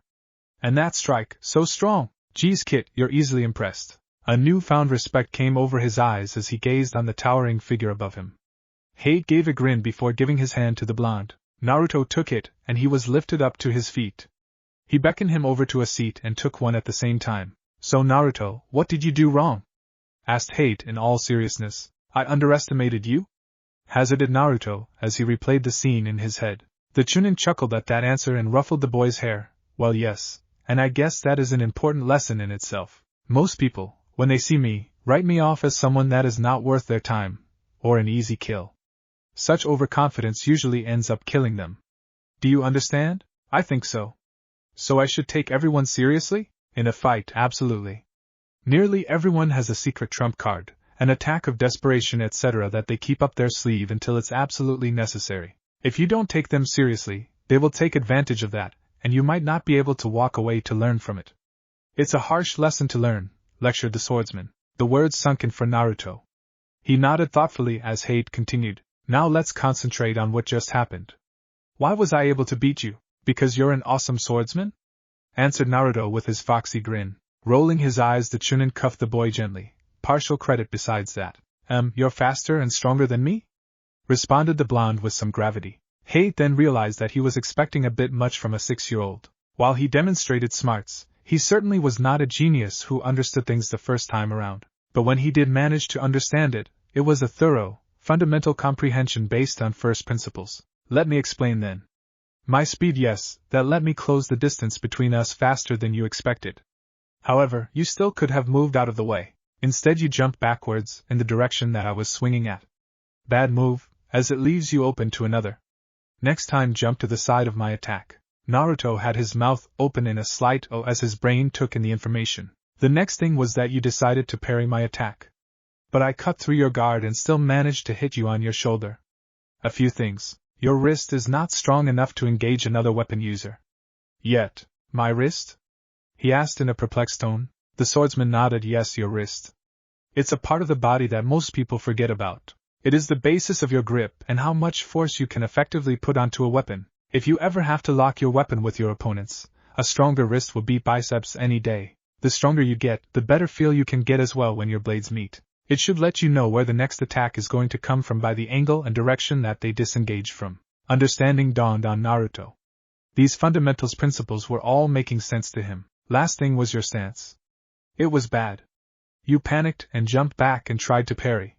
You did not have the floor to actually ground your defense. If you are airborne, your mobility and flexibility are increased, allowing you to do some pretty impressive looking stuff. But blocking attacks while you're in the air, it comes down to you and your body's strength. Does that make sense? Naruto gave a thoughtful nod before remaining quiet. Is this all true, Q-chan? For the most part, yes. You're still small, kid, so your strength and speed will not match that of an adult just yet. However, there have been prodigies of the sword your age who were stronger than their adult counterparts. Really? What made them so special? Usually some form of bloodline limit. Or the use of their Shinigami powers. Shinigami powers? I thought you said that I couldn't tap into that until I was older. What explanation would he buy? I've been working on it. It seems that I can access that power for you, but what will you do for me? What do you mean? It's not like I will give you something for nothing. Make it worth my while, kid. Well, what do you want? How about my freedom? I don't want to die right now, not when things are looking up. What else might you like? How about access to some of my power? What? Well, the thing is that all 9 tails of my power are running wild in your body. This would kinda mean that you can't use your chakra at all. Why not? Simply put, your control is out of whack. It's like trying to kill a mosquito with a sledgehammer. Any jutsu that you try will be overwhelmed by the output. Aha! What you going to do with the power then? Oh, you know stuff. What kind of stuff? You know stuff. All sorts of stuff. Don't you trust me, kid? That hurts, you know. I'm not an idiot, you know. Sadly enough, you're not. Not anymore. Living alone and trying to be independent has forced you to grow up and think for yourself. At least you're an interesting host, and we can have some fun together. Well, I can do some pretty useful things, you know. It's not like you could use my power anyways. Hey, choose to unknowingly interrupt his inner conversation at this point. In any event, that's just part of what makes a good swordsman. The others are good footwork, reaction speed, agility and reach. Can you see why we made you do all of those exercises in the beginning? Naruto gave a grimace. Those 2 months weren't really a hell of a lot of fun. He even had a few nightmares of Yugogo making him run through balance beams not 1 inch thick while throwing blunted kunai at him. She once threw a hot iron as well to test his reaction time. It was a good thing that she knew some basic medical jutsu, otherwise he would have to explain a rather curious delta-shaped scar on his cheeks to people. And Yugogo knew that the Hokage would not be so amused, but the fruits were at least visible now. He moved with a swiftness that he never experienced before, and his balance was improving by the day. He would have made for one hell of a gymnast. If he could get over that tight spandex that they habitually wore. By the way, you need some new clothes, pointed out Hate with a smirk. True to her word, Yugogo got him some basic workout gear. Just some simple things such as white cotton t-shirts and 3/4 length pants, which was simple and effective enough for their purposes. And in constant supply as they all managed to get ripped in one way or another. One thing Naruto learned was to watch his mouth around the ladies. I never knew age was such a sensitive issue among girls.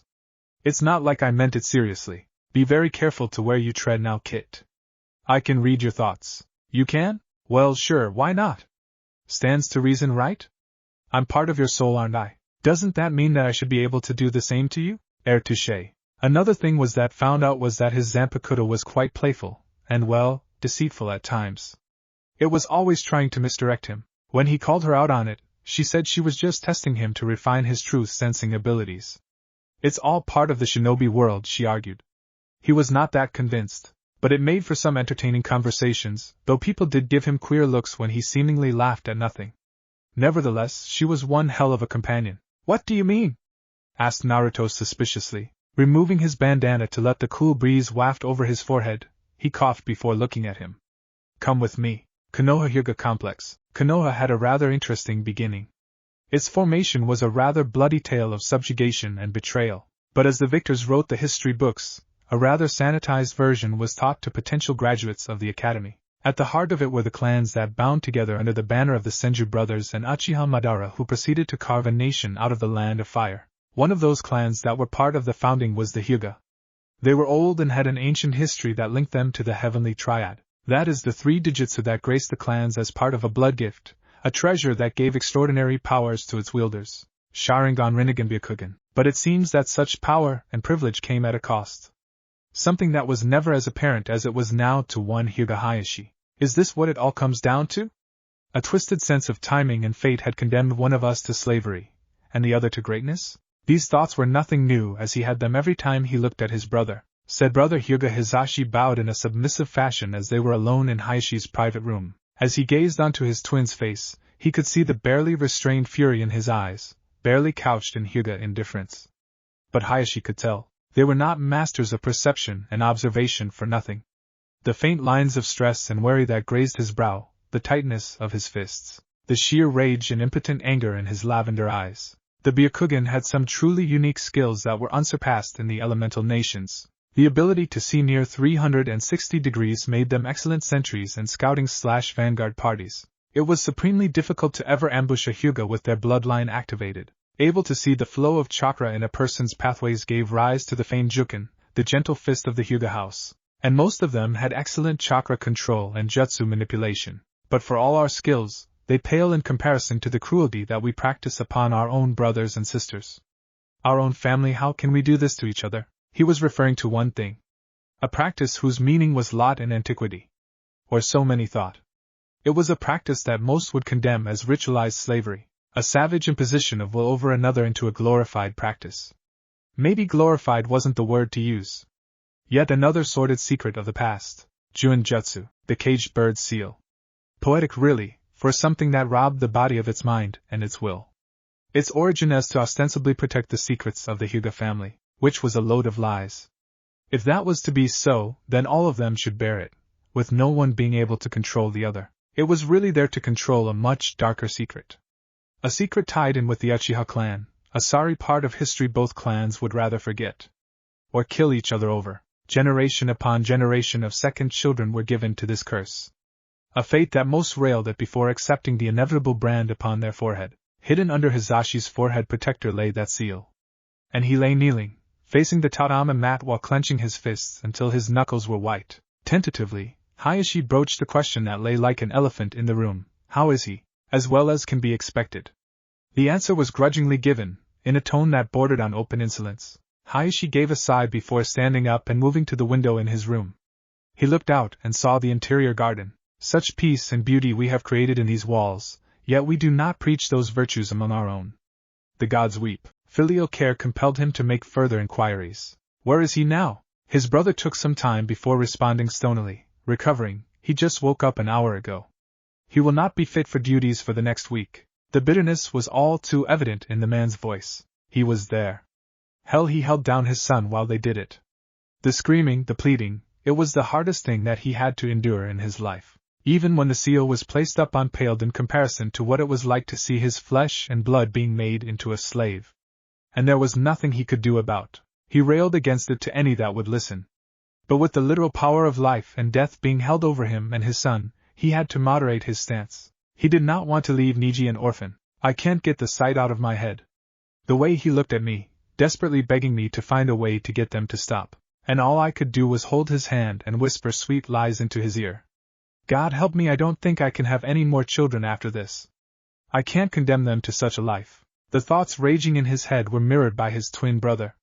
There was no small measure of guilt, as he saw the pain that his sibling was going through, and the ugly reality was that he would have to do so to one of his daughters in the near future. Trying to shake those morbid thoughts out of his head, he tried to give some hope.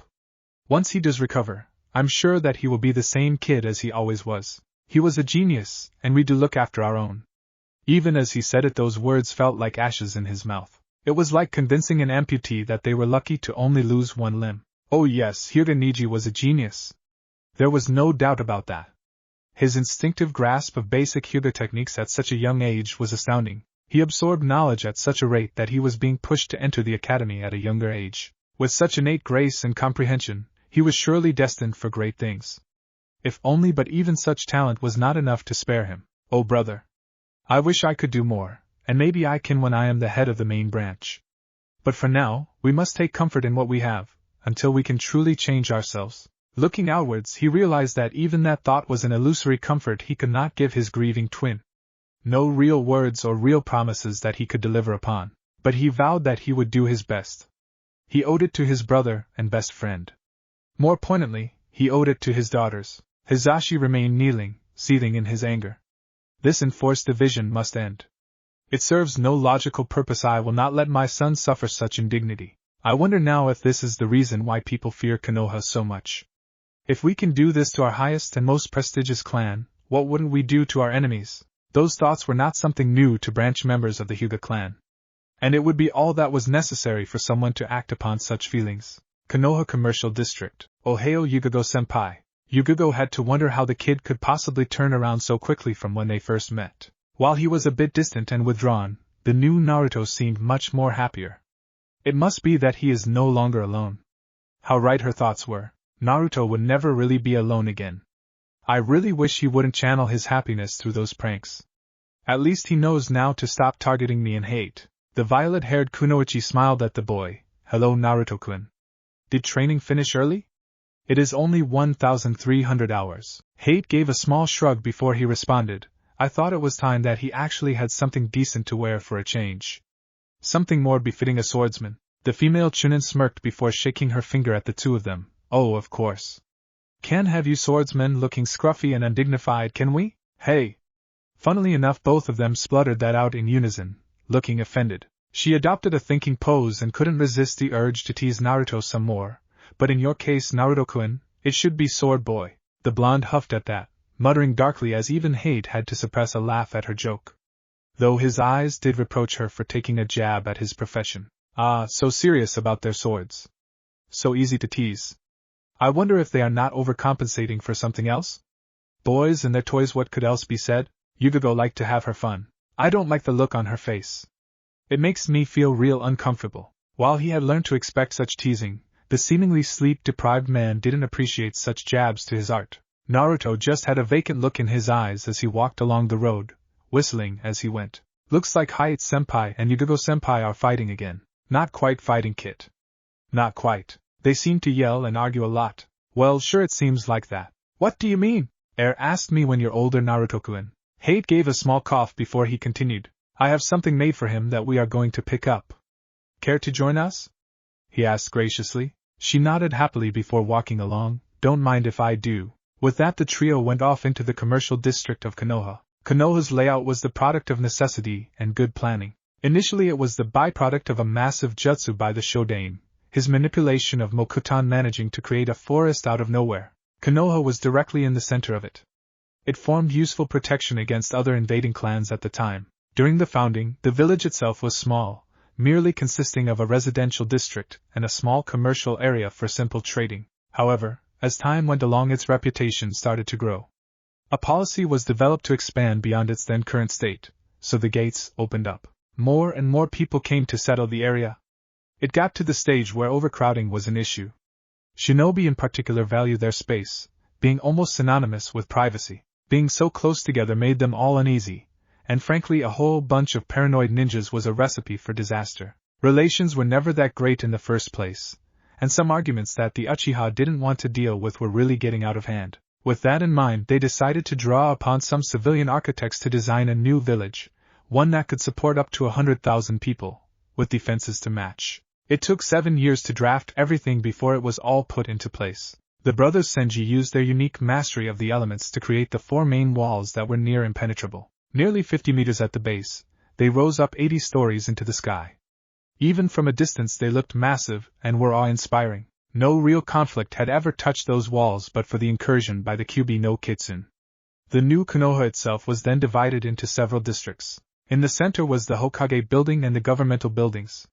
The north quadrant was reserved for the founding clans. The south quadrant was the main residential district where most of the civilians lived. The west held the district for trade and commerce. The east was where most of the shinobi training facilities were located. The commercial district had near anything anyone could ever want. From food, clothes and furniture to shinobi gear. All was available, for the right amount of coin. They finally approached a small but well-lit store. Outside the front was a simple sign with a black diamond displayed. Curious, Naruto asked them what it meant. Hayate gave a shrug. Don't really know myself. The owners are family friends. They do some fine work. Come inside. He was a bit hesitant to do so. His expression darkened slightly before placing his foot over the threshold. That did not go unnoticed by the two Chunin. They knew firsthand the prejudice and ill feeling that seemed to follow Naruto everywhere. Biting comments, stares and denial of service were things that often accompanied his shopping trips, to the point where they started to buy his groceries for him most of the time.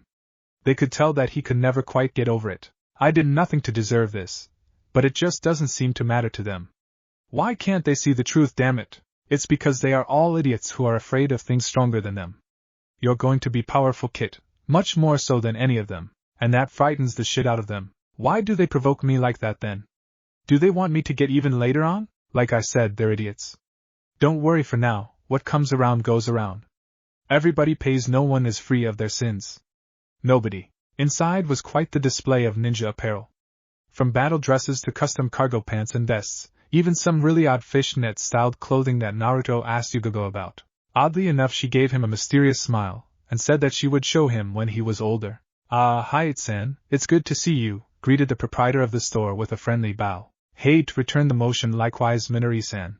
How is business? The man chuckled before shrugging slightly. Good as always, good as always. How kind of you to ask. Are you after something in particular? Yes, that little job I commissioned you nearly a month ago? Nodding decisively, he moved to the back of his store. Yes, I remember it now. Excuse me while I go and get it. The middle-aged shopkeeper then bustled off into the back. Sounds of things being shifted and rummaged around were evident until he came back with a neatly folded stack of clothing. Here it is. I hope it is to your satisfaction, he said modestly as he set it down on a table in front of Naruto. The Chunin smiled at the perceptive and unbiased gesture before responding, "Your work always is." Giving a wide grin at the compliment, he looked at Naruto and ushered him into a change room. "Come on now, we won't know if it's perfect until you try it on," he urged, pushing the blonde into the room. Naruto gratefully accepted the stack and proceeded to change. When he came out, it seemed that he was an entirely new person. The first impression was, well, black. Consisting of a black shirt/jacket, and some black denim pants, it was quite a dramatic change from what he wore normally. It was lightly accented with orange stripes, but for the most part it was quite stealthy. "So, what do you think?" asked Minori. "The shirt is a bit odd," commented Yugogo critically. Hate smirked at her before explaining, "It was designed purely for swordsmen. You're not going to see many people wear that kind of thing. Except maybe Kirin." It was indeed. It was an odd asymmetric design, leaving the entire right arm sleeve empty. On the left shoulder was this armored pad with an unusual hook on it. It was all held together by zips and had two side/pockets. It seemed to be made from cotton, but was really stiff. Nevertheless, it still draped pretty well. The jeans he wore were black denim, being tougher than the usual cotton weave favored by shinobi. Thought it was stiff. It was very well fitted and had an extra long inseam, causing it to stack towards the bottom. Naruto liked it though. He now wore a light pair of black leather boots that topped off his new ensemble. Then again, Yugogo had some concerns. Won't that restrict his movements by being too tight? Minori waved those concerns away. Not at all. Movement only occurs at the arms and legs. All of it is properly articulated by proper tailoring. You want it to fit slim to decrease the silhouette and to prevent snagging. I also sewed in some lightweight steel rods into it. It should protect against light slashes, but try not to get stabbed or anything like that. There was a wide smile on his face as he checked himself out in the mirror. "You look nice, Kit. Now stop checking yourself out. It's embarrassing when you do it, and you're not a girl. And really hot. Do you want a gender change anytime soon? Hey! Can't you let me just enjoy the moment? I was just having some fun." "No, really, it is much better than your current gear." Minori then pulled out some holsters and placed them into Naruto's hands. "The only problem is that you can't really store much stuff in them, as there aren't that many pockets. Here are some holsters large enough for kunai and shuriken. I'm not quite sure if you will actually need them or not." He strapped one to his left arm, and two to both of his legs, one each. He then slung his katana over his back and secured it to the hook on his shoulder pad. It all came together quite nicely. With a wide smile on his face, he did something really uncharacteristic. He gave Hate a small hug. Hate was quite shocked at this. In all the time that they spent with each other, Naruto had always shied away from physical contact. It seemed to make him feel very uncomfortable, and he was happy to give him his space. This was something else entirely. "Is this what you wanted to happen, Sandaime-sama? For him to make connections to the people here? This feels quite nice actually." As nice as the gesture was, he quickly pulled back again. Yugogo was both happy and sad when she was observing the moment.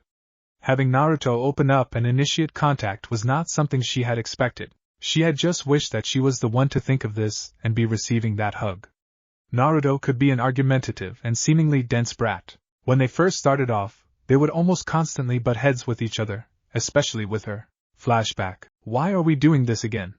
complained Naruto loudly, crossing his arms as he glared at the female Chunin. "To make you less clumsy, you stupid brat." "Hey, I'm not clumsy," protested the boy, getting offended at her words. The kunoichi huffed at that before smiling dangerously. "Oh really, dodge this then." Yugogo produced 3 blunted kunai from a thigh holster before throwing them at him.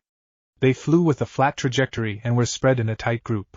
Naruto gave a yelp before trying to dodge, contorting his body as he was in the middle of a small island surrounded by electrified water. This was one of the harder obstacles that the two Chunin managed to come up with. While not lethal, if he fell it would still hurt like hell. He managed to dodge 2, but the last one hit him on the left side of his pelvic bone. His balance shattered. He desperately whirled his arms to get some balance. Yugogo merely gave an evil grin before looking on. Hate merely had an exasperated look before a contemplative frown appeared on his face. $2,000 that he stays on, he bet half seriously. She considered it before shaking his hand. Deal. Sadly for Naruto, he couldn't quite right his balance and fell in. The amount of yelling and shouting before he managed to get back onto the patch of land they called an island was surprising. When he saw the money change hands, he had a tick develop on his forehead before giving an outraged yell. "You bet money on me falling? You monsters!" cried out a scandalized Naruto. Yugogo whistled innocently before fanning herself with her winnings. "Well, Hate thought you would stay on." I wasn't so sure. Looks like I was right. And I am now slightly richer because of your clumsiness, Gaki. Hate just gave a forlorn look at his wallet before shaking his head at Naruto. Remind me never to bet on you again, kid, he concluded glumly. Hey! He didn't know what hurt more. Falling in and letting Yugo win the bet, or disappointing Hate. Why are we doing this anyway? No one else goes through this kind of training. Are you trying to kill me? He demanded with a pout. Well, not everyone tries to break into my house and spy on me either. Consider yourself lucky, Gaki, responded Yugo sweetly. Why did we do that again? Something about keeping your friends close and enemies closer. Your paranoia, remember? Though finding you going through her underwear drawer was probably a bit out of line. I didn't know what the drawer had in it. It's why I looked in the first place. Last time I listened to you again about that. How about we never speak of that again? End flashback. Yeah, that little incident was forever buried away between the two of them. Though the training sessions immediately afterwards were particularly brutal, but under all of that lay the heart of something that was too good for this world. She was getting fonder and fonder of the brat as the days drew along. I wonder what I can do for him so that he can open up to me, she mused to herself. As the three of them walked away, Yugo remembered something that she had to ask the other Chunin. Hey Hate, could I ask for a favor? She started off disingenuously. Sure, you can ask, drawled Hate cautiously. Can you teach me some kenjutsu as well? I hear you have to be at least proficient with a ninjato? What do you say? I can make it worth your while, Mr. Genius. There was a light blush on his cheeks while he pretended to mull his decision over. Working together was interesting experience to say the least. There was a growing level of attraction between them. Though more correctly, it could be labeled as tension. He gave a rare and coy smile. I'll think about it. It was rare that he was able to get the last word in their verbal spars, and he was determined to enjoy it while it lasted. Meanwhile, Naruto was having a conversation with his Zanpakuto. So, what training shall we do now then? Well, Naruto-kun, I think it's time you learn how to dance. Dance? Why would I want to do something so girly? She gave a lilting laugh before responding. I'll show you all about it tonight. I have all the time in the world, my little one. Feeding you bit by bit until you're ready for the big stuff, and then you will give me back what is mine. But there is no real hurry. I can wait and have some more fun. That delicious anger that you keep bottled deep inside will need to blow, one way or another. I wonder who we can prank next? Kumogakyu no Satoraki's office 12 months later. Yamada-shun gazed onto his village hidden in the clouds and gave a small sigh. The middle-aged lightning shadow started stroking his short beard while he gazed upon his village. Things looked so peaceful at home, unlike the battlefields to the southwest. For the last 12 months Konoha and Kumo had been engaged in a secret war. Though that was a bit of a misnomer. Kumo would not really admit that they actually did start it, citing some breach of a security pact. But the result was a long and prolonged battle that stretched each other's force to their limits. Konoha was still recovering from the Kyuubi attack, even 7 years after the fact. Though the graduates were still coming through, mere genin could not be used to fight the battles that it had come down to. Kumo was still fresh and saw opportunity to take advantage of their weakness. He gave a grimace. Weakness? Poor choice of words. They still fight with an intensity and determination that could exceed our forces. Damn you, Sarutobi, why are you still alive? Couldn't you leave the Hokage position to someone less experienced and competent? The ninja regarded as the professor was responsible for one of the most effective shinobi training programs in the elemental nations. While still deeply flawed, the policy of only graduating a small number of graduates into their genin program ensured quality. Too many other nations merely passed them with a bare minimum of teaching before throwing them into the crucible. If you survived, then you were worthy of being a ninja. Such a terrible waste of life and talent. All of those casualties could be avoided if they just took the time to train them. Who knows what skills that could have arisen if it was coaxed out of them. Another new Densetsu no Sanin? It wasn't like Jiraiya nor Tsunade were that impressive on paper when they first started. Now look at them. A sage blessed by the Toad Prophet himself, a Menin without peer, and a psychotic and traitorous snake with delusions of immortality. Okay, so maybe Orochimaru was a bad example. But those three in their prime did more damage than any of the A and B squads combined. Their peerless teamwork and skills lead to acknowledgement by Hanzo himself. Which reminds me, Amigakure has been awfully quiet lately. At least we don't use the human wave tactics favored by IWA. Lord knows how they managed to survive with their quantity mentality to develop their Guardians of the Rock. What had started out as a seemingly easy war turned into a nightmare battle of attrition. Kumo forces penetrated into the heart of the Fire Country, and were now slowly being gutted by the ANBU and Jounin forces. Even worse were the contingents led by the Hyuga and the Uchiha clans. Those Hyuga with those eyes, we can never ambush them, never keep our formations a secret, never actually engage them with our numbers, flank them, surround them, fuck them to hell. With that he slammed his fists onto his windowsill. Those damnable Dojutsu, why are all of them located in Konoha? It's like that nation has blessed itself with all the talent in the world, leaving us to scrounge what's left against them. There has to be a way, something we can do to end this war. All the other nations had stood back and were watching closely. They all knew on paper that Konoha was weak, where some clans were effectively wiped out. Kumo were the first to do something about it, and if they showed any sign of success, they would all come in and join the fun. Opportunistic vultures leave us to bleed first. With that in mind, he called for his secretary. Summon Shinobi Gasher, we have some things to discuss. The said man arrived a few moments later. He was a relatively tall man, leveling out at 177 centimeters and had a small goatee on his chin. He came in with his jounin vest and bags under his eyes. He looked a bit haggard, and for good reason. He was the man in charge of the Kumo forces as they made their torturous foray into Konoha-controlled territory. He was currently trying to rally support back home, while his subordinates took care of the operations to the southwest. The losses that they were suffering were taking their toll on the man. You called for me, Reikage-sama? He asked politely and with due deference. Yes, take a seat, ordered the Reikage as he stared at the jounin intently. Complying with his wishes, he looked at the lightning shadow expectantly. He had made requests for more men and women to the front lines, as well as more supplies and materials. The Inuzuka clan did a hell of a number on their supply lines such that his soldiers were undersupplied and unwilling to forage for food. Too many of them were either dead or permanently incapacitated as a result of poisoned fauna. All the animals seemed to have fled the battlefield anyways. Looking at his commander, he knew that his words were not going to be taken well. I am calling for a cessation of hostilities with Konoha. There was silence, which was promptly shattered. What? You cannot be serious. Not after everything that we have suffered, all that progress made to kowtow to those fuckers now. The Reikage blinked before retorting, what progress?